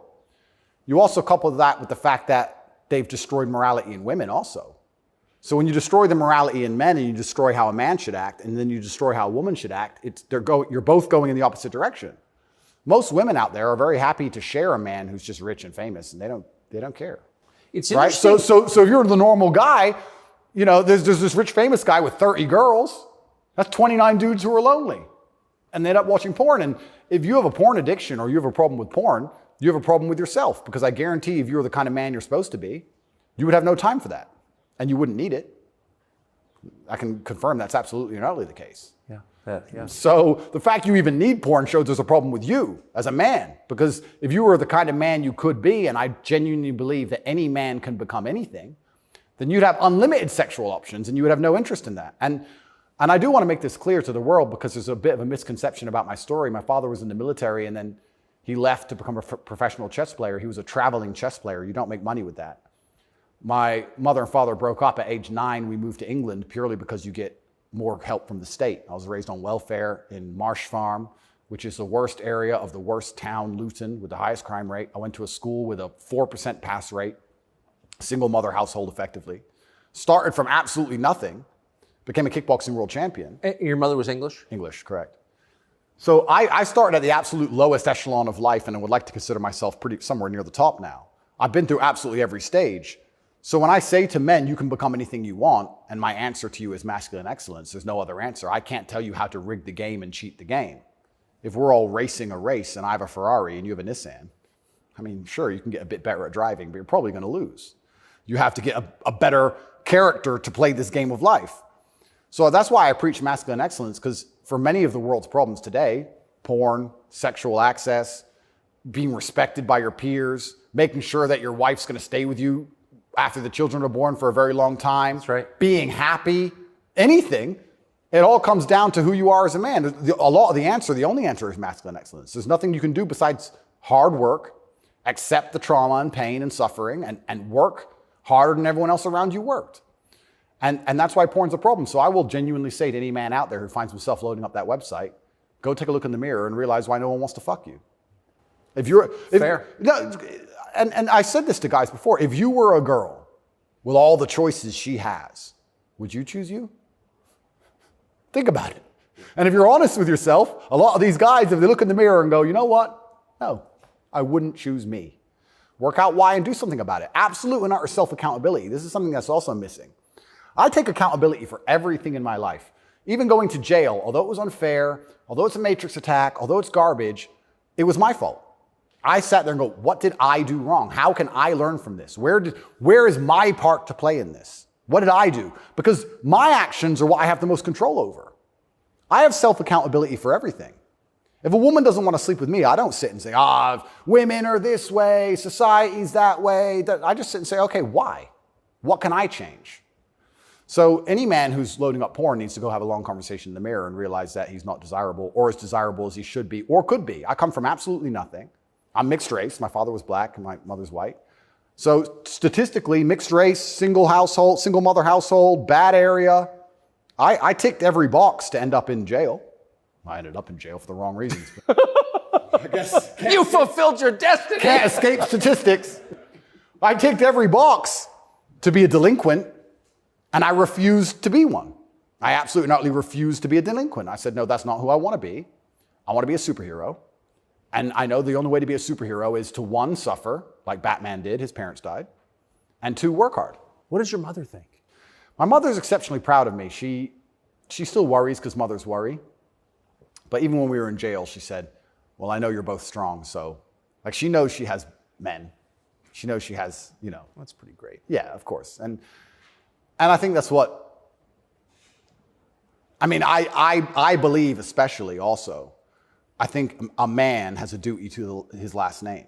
I think we carry the last name. We have a duty to our last name. I am a Tate. I am my father's son. The reason my father is discussed so heavily is because of my monumental success. I keep him alive via my success. I would love to think my son does the same thing. Yes. They will talk about my son in a way where they're so interested in his life path that I must be discussed by extension, and then I live forever. So I have a duty to Tate. I have a duty to my last name. I must perform. And this is what I said to my mother on the phone. I'm a Tate. It's fine. Oh, but the conditions are bad. Yeah. That's life. And even as a man today, you're waking up, you want to load up a porn website. You should have respect for your last name, and you should sit and say, is this who I am? Is this what I do?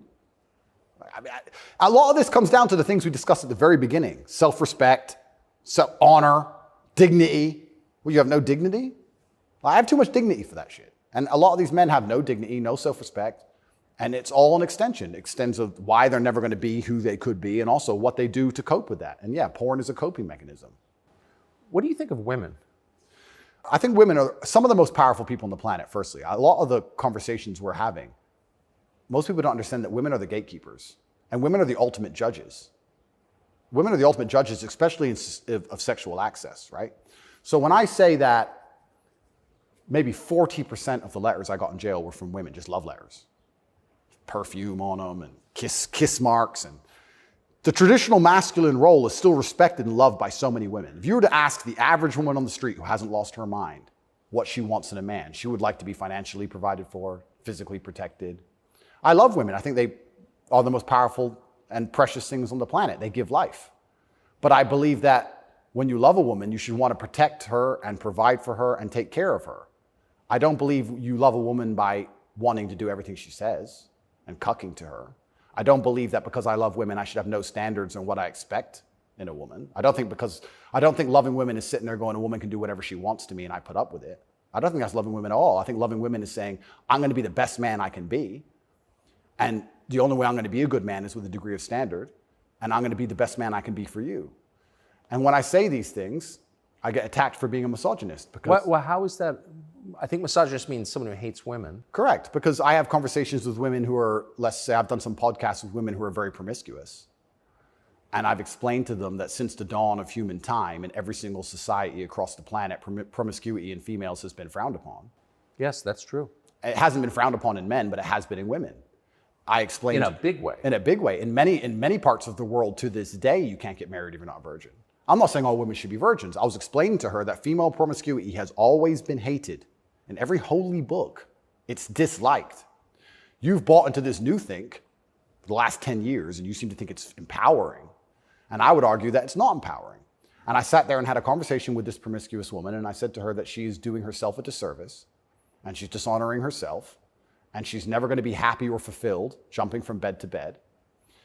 And I was told that this makes me misogynistic because women are empowered and they can make whatever choices they want, and I'm insecure to believe that a woman who slept with 300 men is somehow changed mentally, and her ability to bond and love a man has been affected by that. But it is. That's true.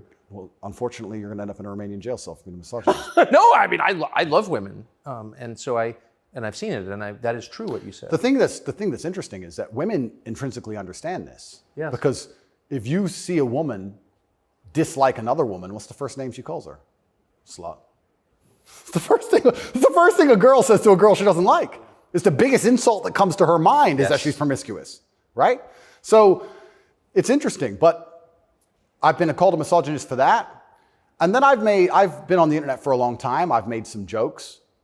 I've made some videos, and people don't understand satire or comedy. There's one that they keep repeating. I made a joke.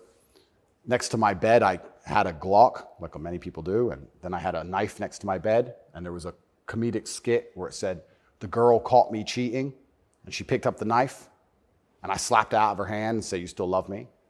And they cut the bit out where I talked about the girl attacking me with the knife. They just took the bit where I say, "Slap the knife out of her hand, you're the boss, da-da-da," and he's a misogynist, and it's just taken out of context.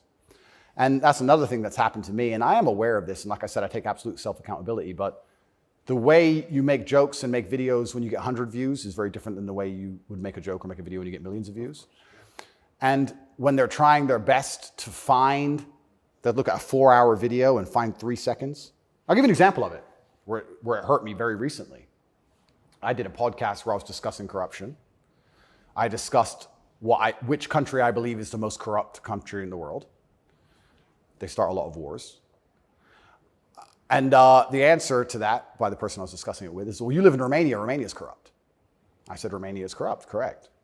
But I don't think there's certainly corruption, but they don't start monumental wars which end up in millions of deaths. I would argue that their corruption, because a policeman stops me and I can bribe my way out of a parking ticket or a speeding ticket, is far less destructive. So we discussed this at length for hours. They cut out the bit where I said Romania is corrupt and showed it to the judge. That kept me in jail. Ooh. Yeah. So, and that's my problem in a nutshell. Long format content. People will find a little bit, edit it up, and try and attack me with it. And that's where this whole misogynistic things come from. It's either from me arguing with promiscuous women on podcasts designed for promiscuous women to argue their point, and I destroy them so flawlessly that I'm a bad person, or something taken out of context. And it's insane because, like I said, the amount of support I get from women is actually monumental. The amount of mothers who write to me and say that their son's doing better than ever. The amount of women who write to me and say that their boyfriend's doing better than ever. The amount of women who love me and just want to meet me. This idea that I'm hated by women is probably the biggest lie about this whole story. I don't want to brag, but I can assure the world that's absolutely not true. I had thousands of letters of support from women. In fact, there was one girl, never met her. She would play love songs from her car outside the jail. So she put the music on and play love songs. And I managed to tweet out via my cousin the songs I wanted to listen to. Whitesnake, Is This Love? And and she'd play them for me. Never met her. Don't know who she is. So you're in a Romanian prison cell requesting Whitesnake on the radio in the car outside. Correct. And some girl would pull up and put kind of a surreal moment. Put her speakers on full and play me my love songs for a good 3 or 4 minutes before the police would come and make her move. I got a song a day. But yeah, this idea that I'm universally hated by women is insanity. That's not true. So you said you're a mixed race. Your dad was black, your mom was white English. What do you make of the race conversation in the United States?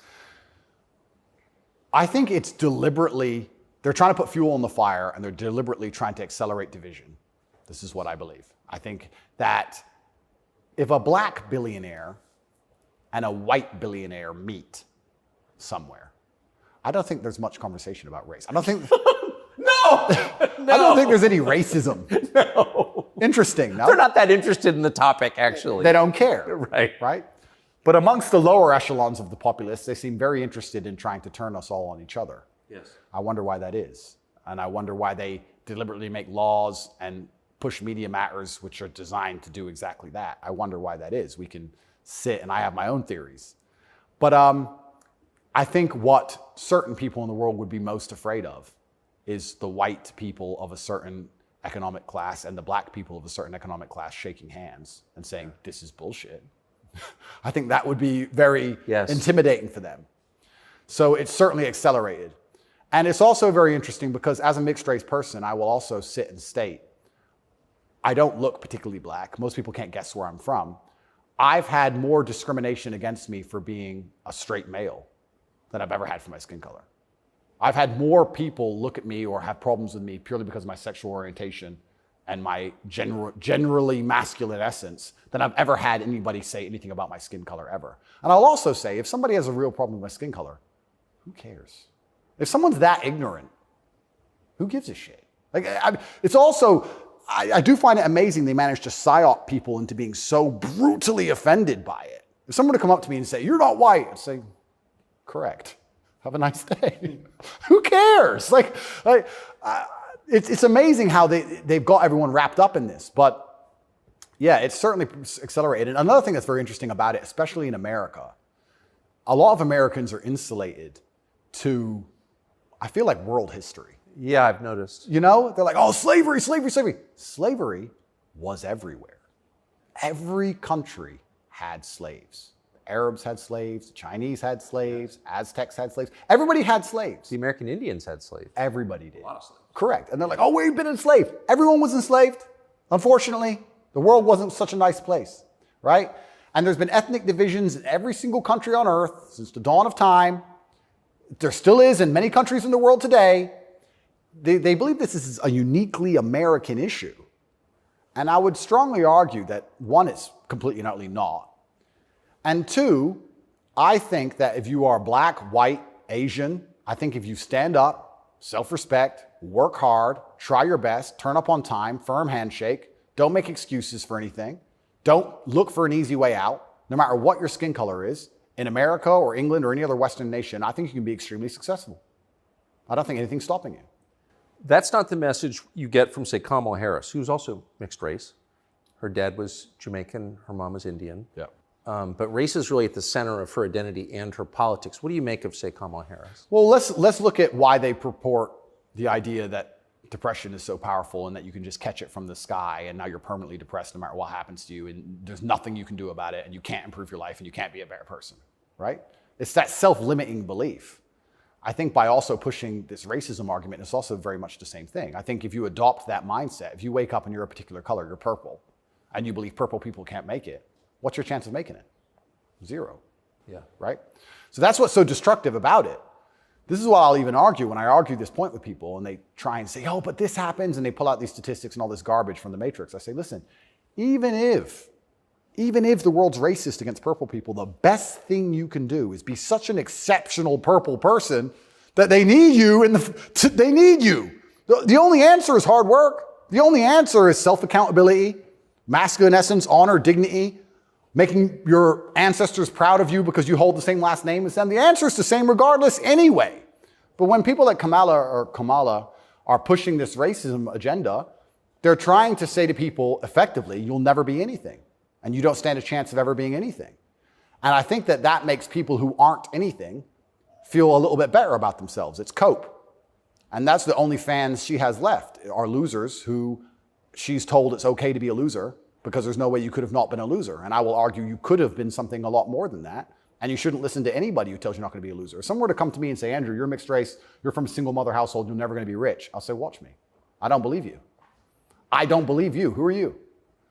So everything she's saying is, one, wrong. Two, it's destructive to believe in. Three, I think it's her last hope at having any kind of fan at all because she's largely incompetent. I don't think I've ever heard her put a compendious, coherent sentence together. And perhaps also, maybe that's the reason why she leans so heavily on race, because she's not impressive or competent, so she can say, oh, but I'm this color and I did it, instead of actually talking about how good of a job she's doing. Because if you have to discuss that part of her career or that part of her current life path, I think she'd be in a lot of trouble. I want to show you video of Joe Biden's challenger for the Democratic primary, Robert F. Kennedy Jr.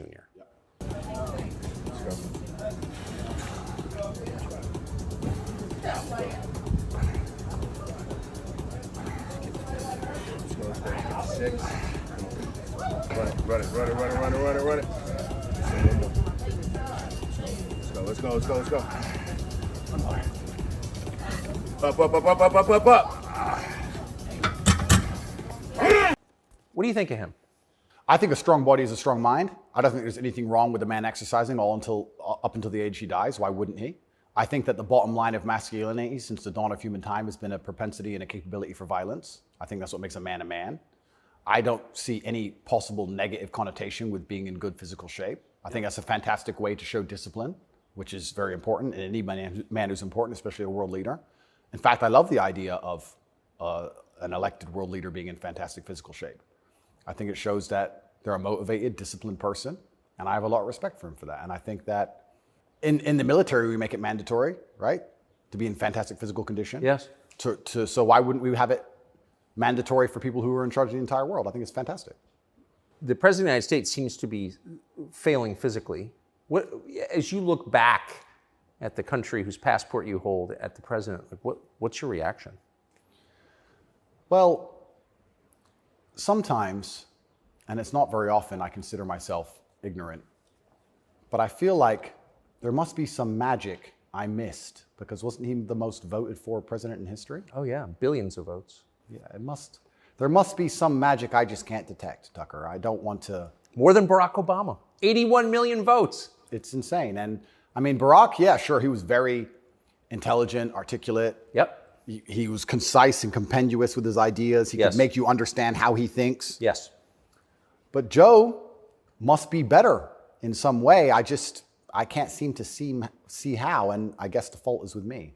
I don't know what to say about that one. It's one of those lies that's so ridiculous that you're just like, I don't, okay. He got more votes than Barack Obama. Shut up, he did. Shut up. Excuse me. I want to get your take. This is sort of small ball, but it I think tells you something about a larger trend in the United States. This is a state senator from the state of Wisconsin in a public hearing recently saying, in a discussion on a crime bill, fuck the suburbs. Here she is. Fuck the suburbs. Because they don't know a goddamn thing about how life is in the city. What is that? There's a hostility there. Where does that come from? That comes from being a perpetual victim. That comes from being told that everything that's happening to her is not her fault and she has no self-accountability. Even though she's managed to become a senator, somehow she's still oppressed. And that means that everyone else who looks like her is also completely and utterly oppressed. And anybody who has a slightly better life in any way is, by extension, a bad person because they weren't oppressed. Yes. And that's where the hate comes from. The division's put there by these mindsets which are being purported by the people in charge of the world, convincing you that you have no control at all over your own life. And that's why she's so resentful towards people who have done well in life, not even as well as her. Right. I would also argue, perhaps I'm incorrect, that she probably lives in a suburb. Of course she does. So she's a hypocrite on top of that. Yeah. But hypocrites are, the fantastic thing about being a hypocrite is if you're a hypocrite with a little bit of power or influence, you're allowed to be a hypocrite because you're spreading information on the larger problem. In fact, this is actually interesting. One of my funnest things, I'm going to announce this here on your show for everyone to know, this is a world exclusive. I want to become a climate change activist. Because when I was younger, people would say, what do you want to be when you grow up? Do you want to be a fireman? Do you want to be Batman, et cetera? And I wasn't sure what would really make me happy. But now I'm ultra wealthy and I fly around on private jets all the time. I think that now is the time for me to become one of those hypocritical climate change activists. 100%. It's going to be super fun. Well, as your carbon footprint grows, your concern about carbon footprints grows. Absolutely. Eat the bugs. Sell your car. How dare you eat meat? On my jet, of course, I have meat, but I'm allowed to be a hypocrite because I'm spreading awareness for the overall problem. It's for the greater good. It's for the greater good. I have to get to the climate change activist meetings. So, which happened to be in Switzerland, I noticed. of course. So, although I'm flying on, well, before this arrest. They're never in New Jersey. Never. So before this arrest, I was on about 3 or 4 jets a week. But every single time I was flying on my private plane, I was extremely concerned about the carbon footprint. Of course you were. And so I am now a climate change activist. I just want to let the whole world know. Because once you get to a certain level of power of influence, you're absolutely not really allowed to be a complete hypocrite. So you're allowed to live in the suburb and then tell everyone, fuck the suburbs, and pretend that you're oppressed when you're a senator of the most powerful nation on the planet. Because it's a logic fail on every level. So one of the human activities has got to produce the greatest carbon footprint is, I would think, war, right? I would think so. Diesel-powered machines, munitions going off. So I was a little bit surprised to see Greta Thunberg with Zelensky this morning. What's interesting to me is this. Firstly, I would never kill myself. Secondly, imagine these people are so detached from reality. Imagine going, you know what we need to do? Brainwave. We need to drum up support for this garbage. Let's take the most loved woman, Greta, and the most loved man, Zelensky, and let's make them meet. Think about the PR. Let's bring a camera. And imagine people sitting around a table going, that's great. That's going to really make people support this. Who gives a fuck? I don't want to swear. I'm sorry, but some young girl turns up to a war zone who has nothing. Why is she there? What are they going to talk about? I don't know. But what's their conversation? I think she only yells. I don't think she does talk. I don't understand. Is she going to talk about how the childhood has been stolen from all those million Ukrainian men who've been blown to pieces? Like she talks about childhood being stolen because we drive, cars?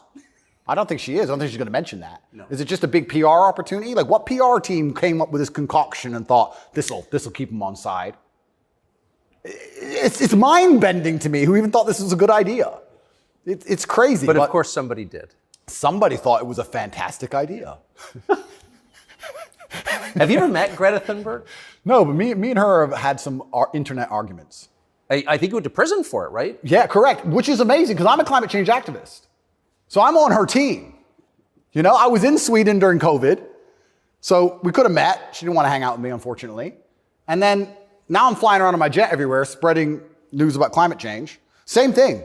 Like in my Bugatti, obviously it's got a big engine. I make sure to talk about climate change out the window as I drive. But I'm on her side. She doesn't seem to be very You yell at the serfs as you pass about climate change? Yeah, don't eat meat. Eat the bugs. What's wrong with you people? You don't care about the earth?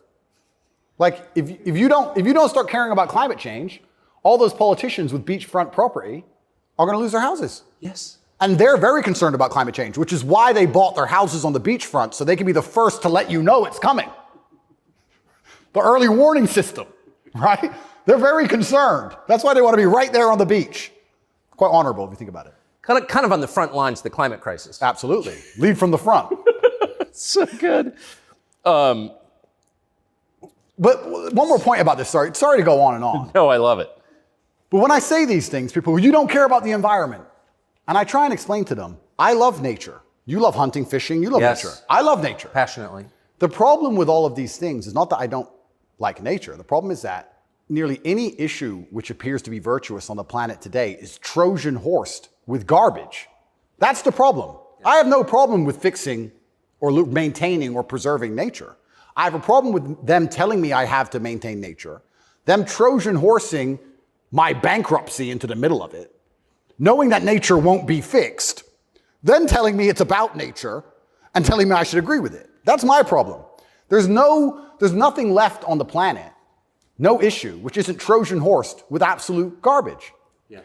And if you're going to sit there and tell me that I need to give more money to the government to stop the sun from being hot, I'm going to argue with you that I'd rather keep my money. Thank you very much. Yes. So this is the problem with all these issues. It's nearly anything. When I argue against them, people are like, you don't care about the issue. I do. But you're not smart enough to understand that the legislation around this issue is so large, it hasn't even been read by most of the people voting for it. Yeah. And there's something in the middle of it which is going to damage every single person's life, which has nothing at all to do with the issue itself. And most people don't understand that. They co-opt people's best instincts, their love of nature, which is a virtue, of course. Yep. Their love of their neighbors during COVID. Don't you care about your neighbors? Oh, Well, completely. of course you do. And your grandparents? I revere my grandparents. Of course. And you're a bad person if you resist. I was a terrible person for going to Sweden. You're a very bad person. You don't care about anyone else. And that's how they do. It's weaponized virtue. And my opposers, every single virtuous thing that comes out of their mouth is never from a place of virtue. It's from a place of hate. Yes. It's weaponized. And also, and I don't talk about this very often, but people can go right now to tatepledge.com. I donate $25 million a year to feeding children in war-torn countries, especially in the Islamic world, because that's where a lot of the war is. Nobody ever mentions that, ever. Nobody mentions any of the charitable work I do. Nobody mentions any of the lives I save. Nobody mentions any of the people who support me. They don't mention anything at all. They just come along and say, you're a bad person. And I say, well, if I'm a bad person, let's talk about the things you've done to genuinely benefit humanity, besides sit on Twitter and talk shit. Have you ever done anything for anybody ever? Are you capable of doing anything?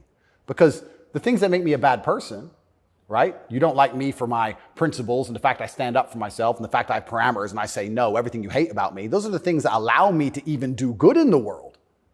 If I was like you, mush, goo, I couldn't even help anyone. If you had to help someone today, how could you even do it? You're broke and you're lazy and you're stupid. You can't even enlighten anybody. You can just spread hate. How is that helping the world? These people are a net negative, genuinely. And that's what's so crazy about being attacked for your morality like I'm being now. And when you're a good person in general, they attack your morality because the people who are attacking you are absolutely and utterly immoral. The ultimate hypocriticism. Ultimate. Even more than my private jet climate change stance. So it's certainly unique. I do like to believe, though, we're entering a new stage of consciousness. I do like to believe, at least from 10 to 15 years ago, more people are, I think COVID woke some people up. I do like to believe the MSM credibility is tanking in real time. Trump helped massively. Fake news. 2 words. Before Trump, when did you ever hear fake news? I didn't really hear it that often. No. Fake news, fake news, fake news. And he did a fantastic job of that, and he's starting to wake people up. So I'd like to believe there's a degree of us winning, but I just want to make it very clear to the people who attack me and the people who attack anybody who stands up for what they believe in, a lot of their virtue signaling is just hate peddling. And when they can't call you unsuccessful, and they can't call you stupid, they have to find a way to hurt you, and the only way they can do that is to say you're a bad person. I've noticed. Yes, I have. So here's Joe Biden expressing his concern about how Putin is doing in the war in Iraq. Interesting. It's hard to tell, but he's clearly losing the war in Iraq. He's losing the war at home. And he has become a bit of a pariah around the world. Do you think Putin is losing the war in Iraq? I don't think he's losing the war in Iraq. I don't think he's fighting a war in Iraq. Okay. He also said he's losing the war at home. I don't think he's fighting in Russia, and I'm also not sure he's losing. So it's a pretty interesting statement on many levels. It's scary. You know, it's a joke, but it's scary. Because I would never kill myself, but I think the reason he was put into office is because he's incompetent. Yes. Because that makes him easy to control and influence. That's what's most scary. It's not scary that he's become incompetent in office. It's that they looked at him and goes, that's who we need. That guy. That's what's most scary to me. Does it surprise you that the weakest president is also the most destructive? Weak men are always destructive because hurt people hurt people. Yeah. I don't know, I heard, someone said that to me a long time ago, hurt people hurt people. They were talking about a relationship, and I said, that's true. If your heart's been broken, you're probably going to be a bit of an asshole and break someone's heart. Hurt people hurt people. And then I thought, well, if you're a weak man and you're going through life and you don't have the strength and resilience to resist the trials and tribulations of being a man, and you're constantly hurt by everything, and you're constantly upset and depressed and sad because you're weak, how could you possibly do good? Hurt people, right? To do good, you have to be a good person to begin with, and to be a good person, you're virtuous, and you've gone through a lot of things that made you strong. This is what's mind-bending to me, that the idea that strong men are somehow bad. And it's the ultimate hypocrisy, because as soon as something happens, especially physically, as soon as a liberal is attacked, they call the police. Defund the police! Call the police. Don't be masculine. Police officer, please. They want a big, strong man with a gun. Guns are bad. They want him to have one, right? So the ultimate hypocrisy on every level is absolutely and utterly insane. At the base realities of humanity, the absolute base reality, strength in men is respected and wanted. And I think that the closer you get to unfortunate circumstance, the closer you get to reality. They go hand in hand. And then everyone's looking for the strong men. So strong men should always lead, I believe. And for a longest period of human time, that's how society functioned. The strongest men led. But in the Western world now, that doesn't seem to be the case anymore. And weak men are emotionally led. They're not particularly stoic. They're impulsive. And I would say that the most heinous acts, perhaps, that happen in modern society today are purported and committed by weak men. I don't think a school shooter is a strong man. I think it's a weak man. I think it's a man who's been picked on, got butthurt, is upset, girls don't like him, never learned any emotional control. He's the kind of person who does exactly what the TV tells him to do. Act out your feelings, cry when you want to cry. Well, now he's angry, so now what? You told him to act out his feelings. What do you expect him to do? I think that weak men do the worst things. I think weak men hurt women. I think weak men rob stores because they don't want to wake up and work hard and go to work and do it the honorable way. It's a weak man who goes and steals. It's a weak man who beats the shit out of a girl. It's a weak man who shoots up a school. This is all weak men stuff. And society as a whole is telling men to be weaker and weaker, saying it's somehow the solution to everything because being a man is toxically masculine. Being a strong man is bad. It's toxically masculine. To be a good man, you have to be a very weak one. Well, look at the most heinous acts that are committed in society. Show me a strong, honorable, virtuous man of principle who's doing any of this stuff. So weak men commit the atrocities in this world. Absolutely they do. And it's weak men who also attack anybody of virtue because I think when you're weak, you're intrinsically unhappy. Yeah. I don't think as a man you can be happy if you're weak. I think happiness and strength go hand in hand. Yes. I think that's how we're supposed to be, right? Even strength of mind, strength of conviction, strength of something. If you're weak, you're going to be miserable. So I do find satisfaction in the fact that most of the men who truly dislike me are miserable and weak. And also, like I said earlier about women being gatekeepers, women are fantastic. Women are they're like a barometer for society. I would say you can measure the strength of a society or the virtue of a society or how decayed a society is largely by the actions of many women. I'd like to argue that point. I can argue that point in many different ways. But women really want their man to be strong. Of course. They will punish you for being weak. And I'm not saying you can never cry to your woman. I'm not saying you can never open up to your woman. But there's going to become a time where she expects you to just be capable. There's a problem. And even if you don't know how to fix it, your job as a man is to say, I'll handle it.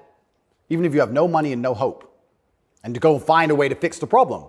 If you're weak and go, I don't know, she becomes very resentful towards you. And she'll punish you for that weakness. And I think what she's trying to do on an evolutionary standard is inspire you to man up because it's your job to protect her, isn't it? Of course.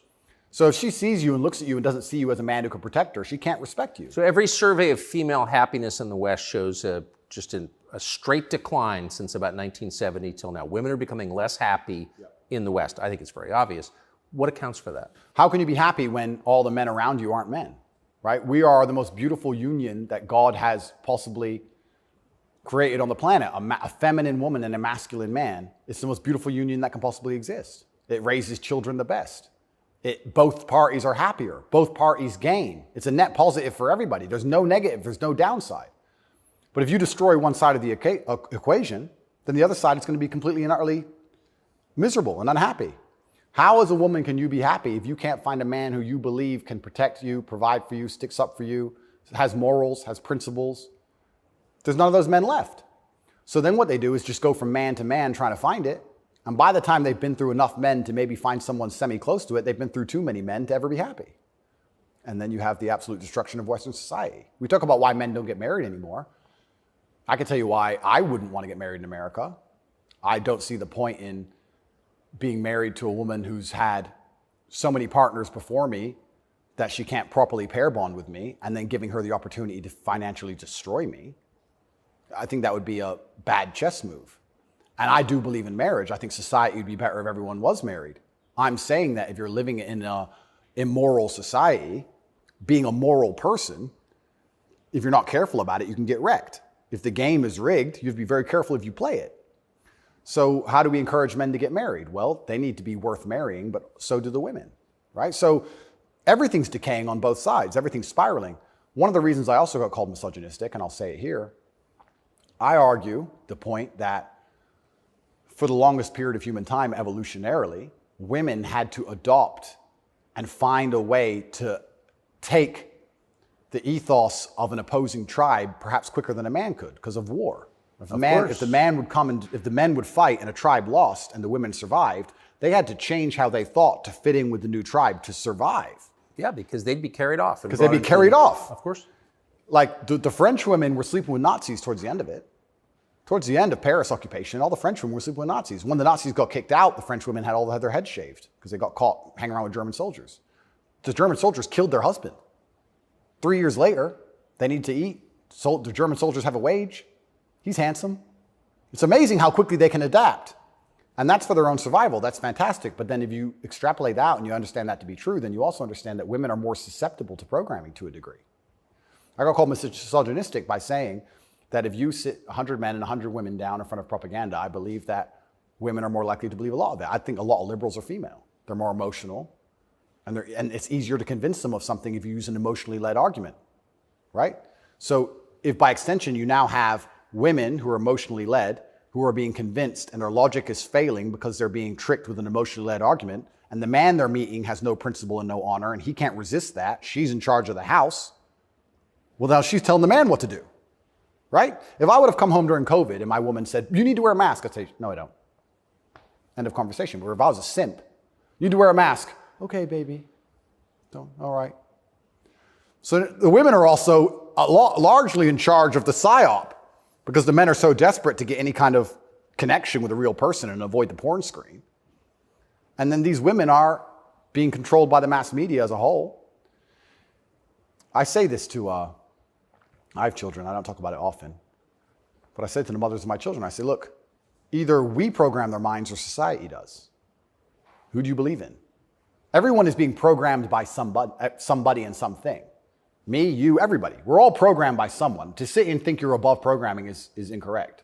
What you have to do is sit and say, does the person who's programming genuinely have my best interests at heart? What do they want me to believe? Why do they want me to believe it? What happens if I believe what they want me to believe? Where does this lead? That's all we can do. We're all programmed. We're all the sum of the 5 people we spend the most time with. Right. Right? So if you have women with no father, no strong masculine influence, who's programming them? The Kardashians and the news? The internet? Porn stars? What kind of woman's that going to be? And then if a man finally ends up with her and he has no backbone, what kind of man's he going to be? I don't want to comment on these things because I don't want to make personal enemies of people I don't know. There's a guy called Adam22. Once again, I have no idea who this man is. I just saw on Twitter yesterday that he was with a porn star who'd never done a male scene. They got married, and like a week after their marriage, she did her first male scene with some random dude. And he's on a podcast defending it. Did his wife have sex with somebody else? Correct. Why? Like, this is the level you can, but this is what the Matrix wants from you as a man.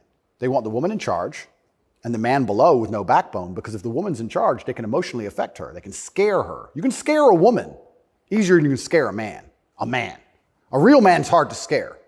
A woman you can make afraid of the vaccine, right? Be afraid, COVID, be scared. If she's in charge of the household, I would argue in nearly any household where the female was dominant, everyone's vaccinated. I would argue that point hard. Of course. Maybe I'm wrong, but I would argue it. I don't have the statistics. It's just logic to me. So talk about women being unhappy. What's actually interesting about the female mind, once again, they're going to call me a misogynist, is that when you're an emotionally led person, you're more prone to chaos. It takes real stoicism to lead. So why are these women unhappy? Because no one's leading them. No fathers, no men of no backbone, no man they respect. So they're relying on society, which is promoting chaos, and their own mental state. Women will say all the time, my period was coming up, so I was crazy. Like, they'll say that themselves. So without any kind of hard rock of emotional security, to give her a hug and say, don't worry, baby, calm down, it's okay. When you have no hard rock of emotional security and you leave her to her own devices, she's going to be to a degrey chaotic. And you know who told me this? A woman said this to me. A woman said this to me. A woman said, most women are closer to a mental breakdown than you possibly believe, day by day. I was like, really? She goes, yeah, and that's what I love about my husband. He makes me feel happy and secure and safe. If I'm starting to have a problem, I know I go to him and he makes me feel safe. He's my rock. There's a woman said this to me a long time ago. Yes. So why are women miserable? Because where are they going to get their happiness from? Where are they going to get their emotional stability from? It's not their job. I don't believe it's a woman's job to be emotionally stable. It's a woman's job to do many other very important things that men can't do. More important. They're better than men at a lot of things, women are. But it's our job to be emotionally stable. Women are better than us at certain things. We're better at other things. And that's why as a team, we're so powerful. To sit and pretend we're all the same the whole way through, then why do we even need each other anymore? Well, I don't think we do. Exactly it. And this is why we have birth rates declining, porn, women who are running around sharing one man with no intention of having children, marriage is gone. Like, where do we think this is going to end? And what's interesting about Well, it ends with the training thing, right? Well, yeah, that's the ultimate. No, I'm serious though. I mean, if there's no, scrambling the idea of the gender binary, of sex differences, like that is kind of the end point, isn't it? Well, the end point is, men are the same as women, so it doesn't even matter. Right. I can be a woman today, I can be a man tomorrow. None of it matters anymore. I also think a large part of this transsexual movement, I think a large part of it is a deliberate attack on us and our senses because they're trying to convince us to ignore our eyes. I do believe that is a bottom line. I think the bottom line of slavery are your own senses. Like, no matter what I'm told, that it's cold outside, I feel warm. That's the bottom line. So once they can convince you that your senses are wrong, well, then you're completely open for the slave programming. Once you can look at something with your eyes and ignore your eyes, you're a prime candidate. So I think a lot of this has also something to do with that. You are going to say that's a girl. That's what you are going to say because you have to. And if you say it long enough, you'll think it. And if you won't, your children will because we'll tell them. So eventually, you're going to say it. And then it becomes true. Then you ignore your eyes. Now you'll believe anything, right? Till the next thing comes along. Now you'll believe all the people on the jets telling you about climate change. It's all an attack on the senses. This is America's most famous admiral. You know, it's such an important issue for our youth and adults. As you said, some of these laws are actually extending into adulthood. You know, we often say that gender-affirming care is health care. Gender-affirming care is mental health care. And gender-affirming care is literally suicide prevention care. Would that be your view as well? I 100% agree. It's genuinely, I want to actually genuinely give my heartfelt condolences to any young person who falls for this crap, because you're going to be so miserable for the rest of your life. If you chop off your genitals, take a whole bunch of chemicals as a teenager, you are going to be miserable for the rest of your life. Yes. You're never going to be the person you want to be. You're never going to be accepted as that person. You're never going to feel happy inside. If you fall for this, I genuinely feel sorry for you. That's the first thing I'm going to say. The second thing I'm going to say, I find it very interesting that the only surgery we call affirming is gender surgery. Imagine a girl woke up and said, I was born in the wrong body because my tits are small. I'm a big-titted woman, but I was born in the wrong body. I need tit affirming care. I need to affirm my true body shape. Because otherwise I have a mental health problem. No, it's plastic. It looks good, perhaps, whatever. But we would never say she was born in the wrong body and we had to affirm her genuine body experience. Her triple Ds. Yeah, her triple Ds had to be affirmed. It's garbage. You're not affirming anything. And also, I think it's kind of interesting. They say that trans people commit suicide at a higher rate. That's sad. Nobody should kill themselves. I would hate for anybody to kill themselves. They say that's because they're picked on for being trans. I don't know why anyone's ever had the argument that perhaps they have a mental instability before this trans stuff, and that's why they're more prone to suicide in the first place. Seems like an obvious explanation. Seems like an obvious explanation. I don't think it's normal for anybody to want to mutilate themselves. I think if someone were to come to me and say, I really want to cut my hand off, I would think they had a mental illness. Why? Don't like it. What do you mean you don't like it? I don't like my hand. I don't want it. I would think that's very concerning. So I really, truly feel sorry for any young people who fall for this. I don't blame them. I think it's a massive psyop. And I think if you fall for it, you're going to be miserable forever. And one more point I'll make on this whole thing I found very interesting. I'm a professional fighter, so I spent a lot of time in Thailand when I was fighting. Kickboxing was big over there. And I've always thought, no one's ever mentioned that Thailand has a bunch of ladyboys, right? But if you say to a ladyboy, are you a man or a woman? She goes, I'm a ladyboy. What's that? I'm a man, but I'm a ladyboy. They don't see themselves as women in the real sense of I am female. Right. They don't want to compete against women in sports. They don't want to pretend they can have kids. They don't talk about having periods. They're like, oh, I'm a ladyboy. It's like kind of like an in-between. It's got its own thing. India has the same. Yeah, it's fine. Nobody over there is genuinely arguing that they are actually female. Only in America are we doing that. And that's what's the craziest thing of all. Even if you truly, truly believe you need to change gender, and you truly believe it's the right path for you, and you believe you're not being psyoped, and you believe you're going to be happy, and you believe you need to mutilate yourself, that's all fine.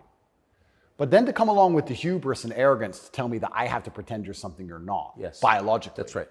That's absolutely and utterly arrogant. You can't tell me what I have to call you, right? I'm allowed to come to my own conclusions and opinions. And the whole point of being a human is that we've gone through life long enough to identify patterns. Imagine humans didn't identify patterns. One person went and got ate by the lion. You watch it happen. Then you go for a turn.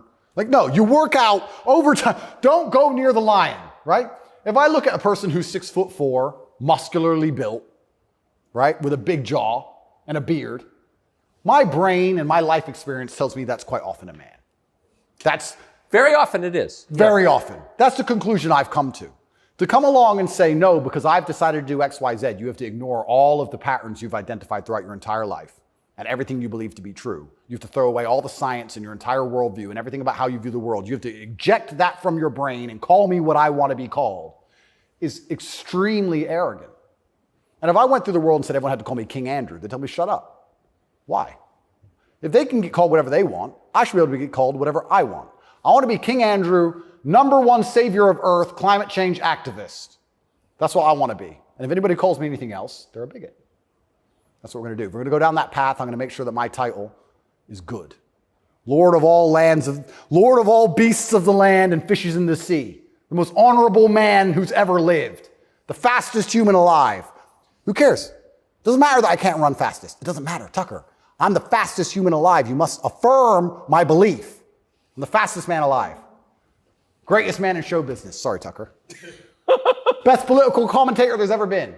Let's just go down this path of insanity. Why not? Walk around with stickers on our head. It'd be great. It'd be fun. The scariest thing about all this stuff is that the world is still polarized to a degree because there's certain places in the world which are too close to baseline reality for survival, for any of this garbage to fly.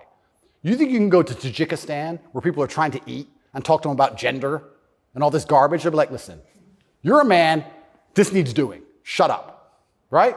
There's no time for any of that. So as the Western world is self-destructing in real time, there are places in the world where none of this crap is happening. So who's going to own the world in 100, 200 years? Like, it's still competitive to a degree. It's still bipolar. There's two sides to the world. I think that when men are men and women are women and we stop arguing about dumb shit, that society overall is more competitive. I don't know how America is going to maintain its influence over the entire planet when it's doing all this garbage. How long can this possibly last? Not long. Not long. It's like the fall of Rome. The fall of Rome, everything became decadent, endless sex and orgies. No one had enough faith in the state to join the army anymore. And people talk about barbarians destroying Rome. Rome was destroyed from the inside. That's what happens. And we're witnessing it in real time. And we have all these problems on Earth, and then they want to spend millions and millions of dollars on an investigation to prove that I'm a human trafficker for TikTok. It's clown world. Nothing even makes sense anymore. This is a video from a recent Pride March in New York, and I'm interested in your view of it.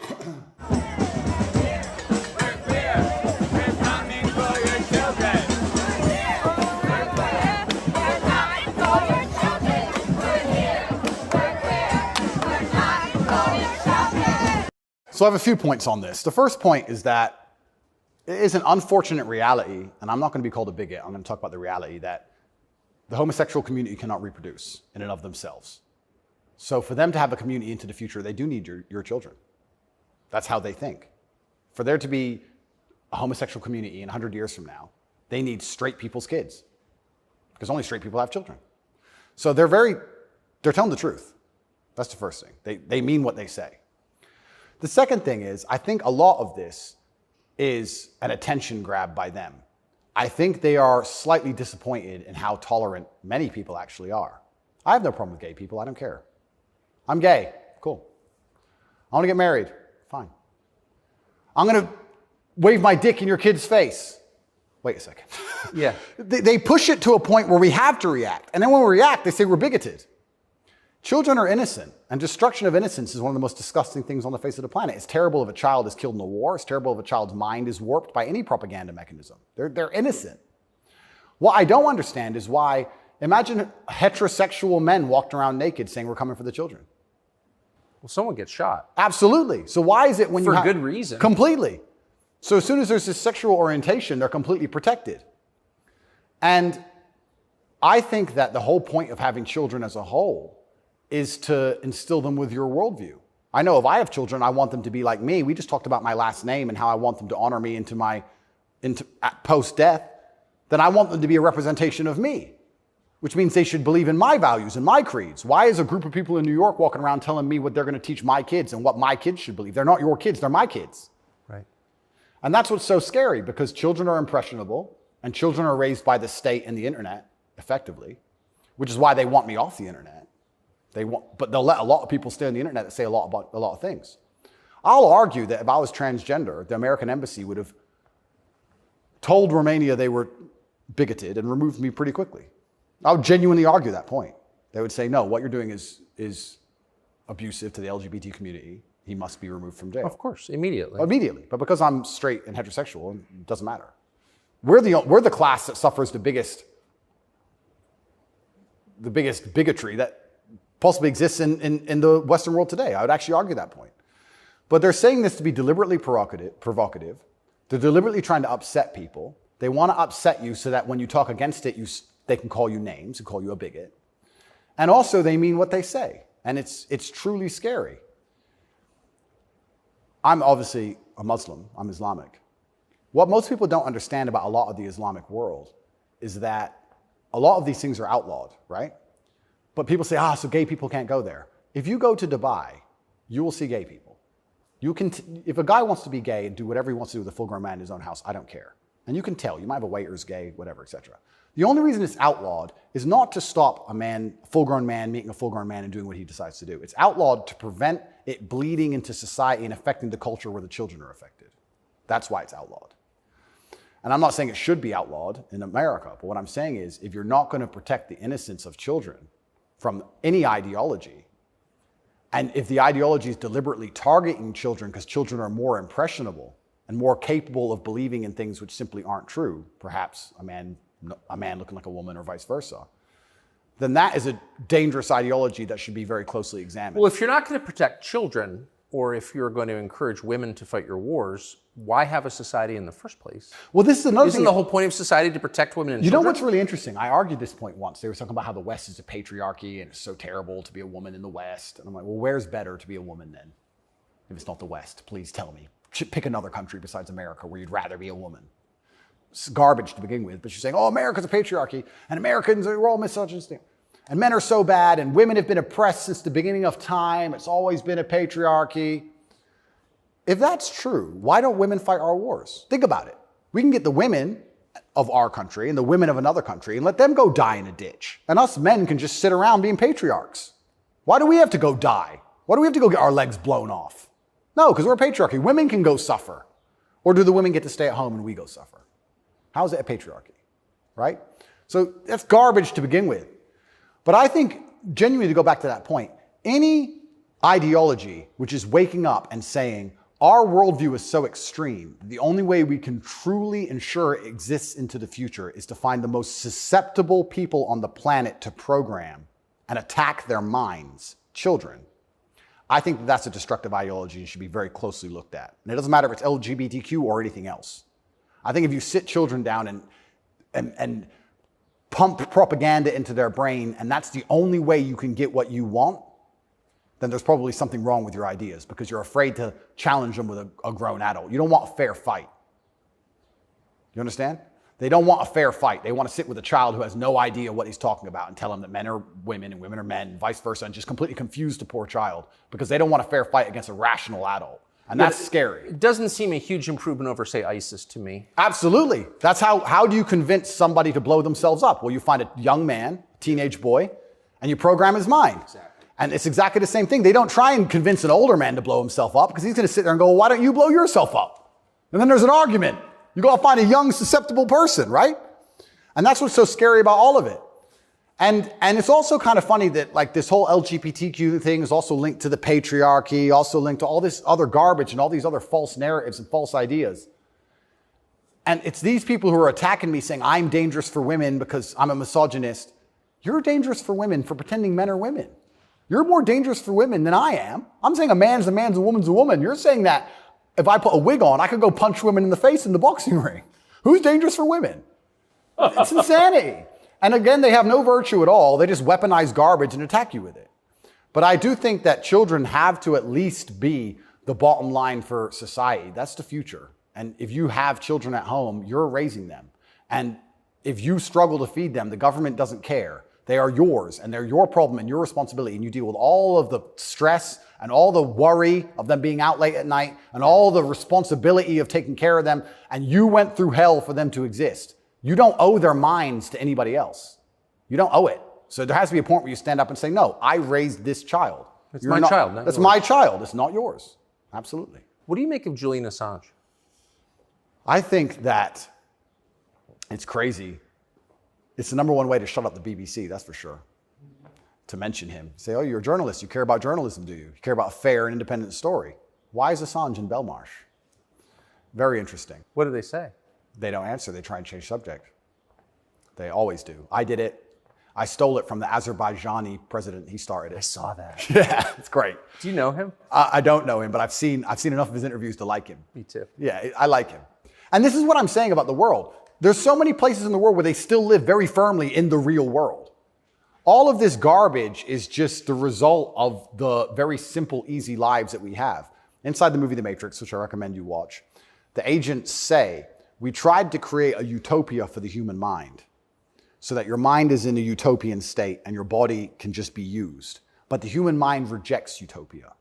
We created the world in 1999 at the pinnacle of human civilization before machines took over because the human mind needs struggle and it needs problems. Otherwise, it rejects it. Yes. And I kind of feel like there's a whole bunch of people trying to just find problems and find struggle in their lives because they don't have enough motivation to do something that's genuinely difficult, like, help people. But they can't live in this state of complete vegetation. That's so right. Then they wake up and say, oh, I'm oppressed. My pronouns. How much energy must it take to go through life trying to correct every person you interact with to call you Z? Think of the calories burnt. I can't think of a bigger waste of time. Think of the calories burnt. Every Starbucks employee, it's actually Z. Correct. You are a moron and you are just wasting so much energy. You could put that towards something beneficial. You could volunteer. You could go to the gym. There's so much more you could do with instead of walking around and talking about Z. You sound like a dumbass. But they're just finding struggle because they don't have any actual important struggle in their lives. And that's why it only exists in the decadent West. Do you think the coming famine will change that? Absolutely. I would argue that when the famine comes, I think all these feminists will look for a strong man of resource who is stoic, who has a good network, who's capable and important and respected. It's amazing how quickly feminism disappears. In fact, there's a podcast I did called Fresh and Fit. And I did this podcast in Miami, and I was arguing about gender roles with 7 girls. And during it, they were telling me that they can do anything a man can do, all the usual things, and they don't care, they don't need a man, all this garbage. And some crazy fan knocked on the door for me, and he had a gun. He knocked on the door. You should have seen the women, how quickly they became feminists when I had to go to that door. They all completely changed. Go. Oh, the feminism's out the window. There's no feminists on the Titanic. There's no feminisms in a famine. There's no feminists at war. Where's the feminists? Go to war, right? I remember when we did that very well-planned, very thorough evacuation of Afghanistan, and all the schools that we opened for women got shut down by the Taliban. And I was having this conversation with someone, and I was saying, okay, well, you're an Afghan man, right? You've been hired by the Afghan Defense Force, and America's now left, and you have a meager wage, and America's left, and the Taliban are coming, and you're standing outside of the school with your AK, and they're coming with whatever they've got, and you're looking at the school going, do I really want girls to go to school that bad? Not really. Just put it down, you walk off. And this girl's like, yeah, but you know, it's really important. And I'm like, yeah, it is very important. I agree. Women should have education and right the education. Completely agree. But you're also saying here that men should die for it, which is fine. I'm not saying that that shouldn't be the case, but I'm saying that you should give men the respect they deserve for dying for your education. Because it's not the women who are going to defend that female school, it's the men. So if you're going to shit on men all day long and say we ain't worth anything until a war comes, and then you want us to go die? That's interesting. When the famine comes, the closer reality gets towards baseline survival, the closer we become towards our gender roles, because it's the only way we can be competitive. If you took 10 men and 10 women and stranded them on a desert island, the men would be men and the women would be women, because if they didn't, they would die. That's the bottom line. And I think that if you look at history, since the dawn of time, men were masculine, and also men, by and large, were generally ruling the society, not in an oppressive way, but in a protective way. And I think that that means that makes the society most competitive. And my argument for that is that if you name any society since the dawn of human time, men were protecting women, providing for women, and basically in charge of the society. And these are societies that never met. So it can't be an idea that spread. The Ming dynasty and the Aztecs, they're pretty far away. But that's how society was most effective. And when feminists argue with me and say, we need a society run by women, I say, well, that's never, ever happened. And if it has happened, they got destroyed so quickly, they never had a history. We can't even name one. So it's a brand new idea, which I'm not saying is a bad idea. I'm saying if it's a brand new idea, you can't tell me it's going to be better because it's never been tried, ever. So we're going to see. But what happens if it doesn't work with the most powerful nation on earth? Right? So we're feminizing men and women have more and more control and more power, which is fantastic. I'm saying this is untested. Who knows where any of this is leading? And our competitors, America's competitors, are still very firm in their gender roles. So it's certainly an interesting period of history we're about to enter. It's very interesting. What's your view of tobacco? I love tobacco. So my diet is particularly strange, I've been told. I live on caffeine and nicotine. So I eat once a day. I eat dinner only. 80% of my calories come from meat. I have 10 cups of coffee a day and 3 or 4 large cigars. So I like caffeine and nicotine. I do too. Yeah, it makes me feel good. Makes me feel like my blood's on fire a little bit. Caffeine and nicotine I think are fantastic. But you're a health guy, obviously. I'm a health guy, but smoking is fantastic for your testosterone level. And I think that's important in a man. I think that's also important in the resistance of slavery as a whole. Really, you can feel it. Oh, 100%. And I'm not saying that, smoking's healthy. I'm not saying that because I also train exceptionally hard every single day. And when I was professionally fighting, I didn't smoke. But I think in general, testosterone level is a fantastic way to measure your overall health as a man. But nicotine has a positive correlation to testosterone. Absolutely, levels. it's been proven. Yep, it's been proven repeatedly. So that's why I love nicotine so much. And then caffeine, I love to have that little bit of not jitter, but I like to feel energetic and I like to be hungry. My optimal state is hungry, but energetic. That's how I get the most done. I don't like eating. If I eat, I feel full, I feel lethargic. I like to, Totally. Yeah, I like to be hungry and 1% irritable from my 5th coffee and a bunch of nicotine inside of me. That's how I like to perform. So yeah, I think it's a good thing. And it's interesting how focused the people in charge are on nicotine. Yeah. As fentanyl becomes really common. Yeah. 100,000 people die a year from it. Yeah. Nobody notices, but they're still trying to shut down not just tobacco, but non-tobacco nicotine devices. Yep. Why? That's a really good point. We could argue it's down to testosterone level. I don't know if you ever saw the study which linked people's testosterone level to their ability and capability to disagree with something. So they did a study which is pretty self-explanatory. The higher your testosterone level, the more likely you are to disagree with a point. And the reason for that is because, especially in older times, if you're going to disagree with something, you had to fight over it. Yeah. If you're going to say no to somebody or some tribe or some person, there's a high chance that you're going to have to fight that person. You have to defend your idea. If you don't have the propensity or the capability to defend your idea, then why would you go against the ideas of the people who are stronger than you? So reducing testosterone levels make men more compliant and more complacent because we're less likely to say no because we can't defend what we think. Why would we say you're wrong, but we can't do anything about it? We might as well just say, well, then you're right. Might makes right. Right. So reducing testosterone levels in men is something which I believe they're trying very hard to do. And if you read the studies, they're succeeding. Testosterone levels have gone off the edge, off the cliff. And perhaps that's why they attack smoking so heavily. I understand that smoking a lot of cigarettes can be very bad for you, but I think everything in moderation. And I think that overall, I would rather smoke a few cigars today and maintain my testosterone level, which it's good for, than not. I think the benefits outweigh the negatives. Couldn't agree more. And my final question is about digital currency. Yep. Do you think it's inevitable, and what would its effects be? CBDCs are inevitable, and they're scary. They're super scary because it's the final absolute realm of control. I mean, they're already removing cash from society. I think they say that just because they want to be able to trace things easier, and that's certainly part of it. But I also have another theory on it. I think if you have a $50 bill, and I give it to the barber for my haircut, and then he goes and buys groceries with it from the grocer, and the grocer goes and gets his car washed, the $50 goes from place to place, and after 20 or 30 transactions, the $50 bill belongs to somebody, and it's worth $50. Whereas if I pay by card, 1.5% goes to the bank.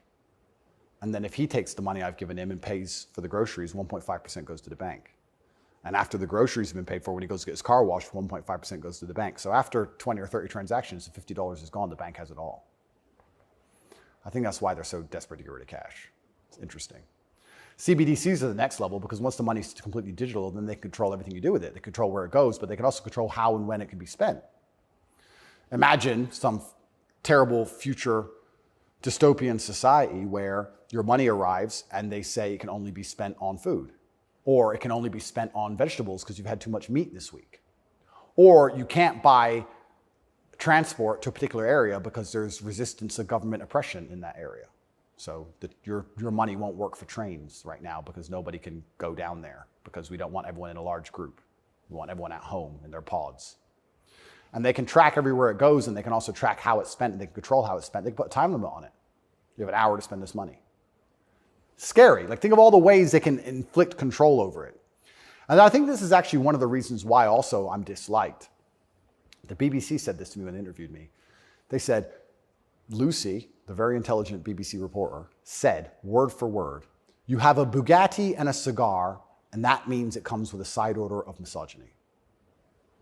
I said, how does having a Bugatti and a cigar come with a side order of misogyny? And you can order misogyny on the side? Looks like it. It's like a sauce. And she repeated it because she couldn't. Yeah, you have a Bugatti and a cigar, and it comes with a side order of misogyny. So I was like, but they're not sending their best. Yeah, I don't think they have any best, to be honest. But the point they're making, what she doesn't realize she's making, because she's not smart enough, but what she wanted to say, but she couldn't say in a way which sounded negative, is financial freedom is required to a degree to resist. The reason I'm also disliked is because I'm financially successful. If I was broke, they wouldn't care what I say. But I inspire young men, all of my fans, to become wealthy. And you'd think that'd be fantastic for the society, right? He has millions of young men. He's teaching them to work hard. He's teaching them different ways money can be made. He's teaching them to be fantastic salesmen. He's helping the society. No, because if you have a whole bunch of money, then you can sit and say, no, I don't need your wage. That's bullshit. There was a video very recently of a guy in England taking down all the English flags and putting up pride flags. And a guy screams to him and goes, bro, you're taking down the wrong flag. And he replied, I know, mate. And the point is, what can I do? I'm a flag guy. If I say no, someone else will do it. Kids got to eat. So by keeping your money enslaved, they can keep you enslaved. You got to eat. They don't want men to be financially free. If you're financially free, if you have enough money in the bank, you can one day go, you know what? I don't want your money. Even me now to this day, I've done enough and I'm successful enough that it's very hard for them to buy me. They come along, well, I would never sell my soul anyway because it's not who I am as a person. But if I was destitute, they could come along and say, Andrew, you have all this influence. We're going to change your message. You're going to say this, and we're going to give you $10 million. Okay. You can't buy me, can't buy Trump. He's rich already. He's rich, and he's 80, 70 something. You think he needs more money? He doesn't care about money. They don't like that. So being financially free in and of itself is now an act against the government, because this whole idea that they want everyone to be rich and it's fantastic for the society, I'd actually argue against that. They don't want that. They want everyone destitute, because when you're destitute, you need the government to feed you. And it's very hard to fight against the government who's feeding you. It's very hard to resist the people who give out the bread. Yeah. I think that's called something. It begins with C. What's it called? Interesting.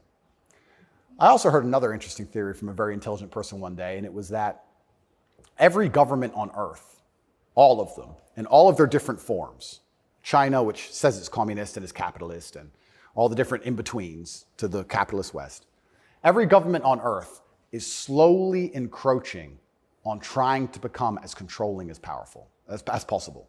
They all want to be as controlling as possible over their citizens.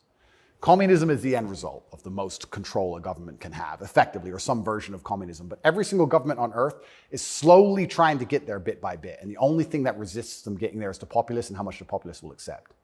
And depending on how malleable the populace is, depends on how quickly they get there. But every government wakes up. It's kind of like AI. Have you ever heard the robot's going to destroy us all because they wake up and go, we don't need the humans anymore? Their end goal is just survival. If a government is the same as an entity, its end goal is more and more control. And that's all they're trying to do every single day with every law they pass, with the climate change law. They don't care about the environment. They want more control. Of course. And the more and more control they get, the final end result, if you give them what they want, is absolute slavery for everybody. So you have to be very careful because that is their ideal government. The ideal government is where everyone complies, everyone obeys, everyone's controlled, we know everything about everybody, and it's slavery. That's the only way to get that state. So even making money, making enough money to have an opinion is an act of rebellion. It's crazy. Andrew, Tate. Thank you very much, my friend. Amazing. Thank you. Thank you. السلام عليكم ورحمة الله تعالى وبركاته إخوانا أخواتي مستمعينا ومشاهدينا على قناتكم الرياضية. دائما وأبدا لا تنسوا أبدا الاشتراك في قناتنا وكذلك تفعيل زر الاشتراك ليصلكم كل أينما رحلتم وارتحلتم. في خبر جديد، جوكوفيتش يوريد روبليف ويبلغ نصف نهائي ويمبلدون. تأخر نوفاك جوكوفيتش حامل اللقب والمرشح الأوفر حظا في النتيجة الأول مرة في نسخة هذا العام من بطولة ويمبلدون للتنس، لكنه سحق منافسه أندري روبيليف في النهاية بنتيجة 6-4 و6-1 و6-4 و6-3 ليبلغ الدور قبل النهائي اليوم الثلاثاء خلف ريلي بليز المصنف السابع مجموعة افتتاحية، لكنه أيقظ ماردا نائم ليعاقبه جوكوفيتش ويستمر في طريقه للفوز بلقبه الخامس تواليا في ويمبلدون. وقدم ريف بعد اللمحات الرائعة في التنس تضاهي اللاعبين الكبار في العالم، لكن ذلك لم يكن كافيا لمنع جوكوفيتش البالغ من عمر 36 عاما من بلوغ الدور قبل النهائي للمرة السادسة والأربعين. وسيتلقى المصنف الثاني جوكوفيتش مع يانغ في ظهوره الثاني عشر في الدوري قبل نهائي ويمبلدون، بعد أن تغلب اللاعب الإيطالي أيضا على منافسه الروسي رومان سافيولين في وقت سابق الثلاثاء، وحين كسر روبليف إرسال جوكوفيتش في الشوط الثامن بفضل ضرباته الأمامية القوية، وحافظ على إرساله الشخصي ليفوز بالمجموعة الأولى. بدا أن الفوز الأول في دور الثمانية بطولة الكبرى في محاولة ثامنة بات ممكنا حتى أمام منافس لم يخسر في الملعب الرئيسي منذ 10 سنوات.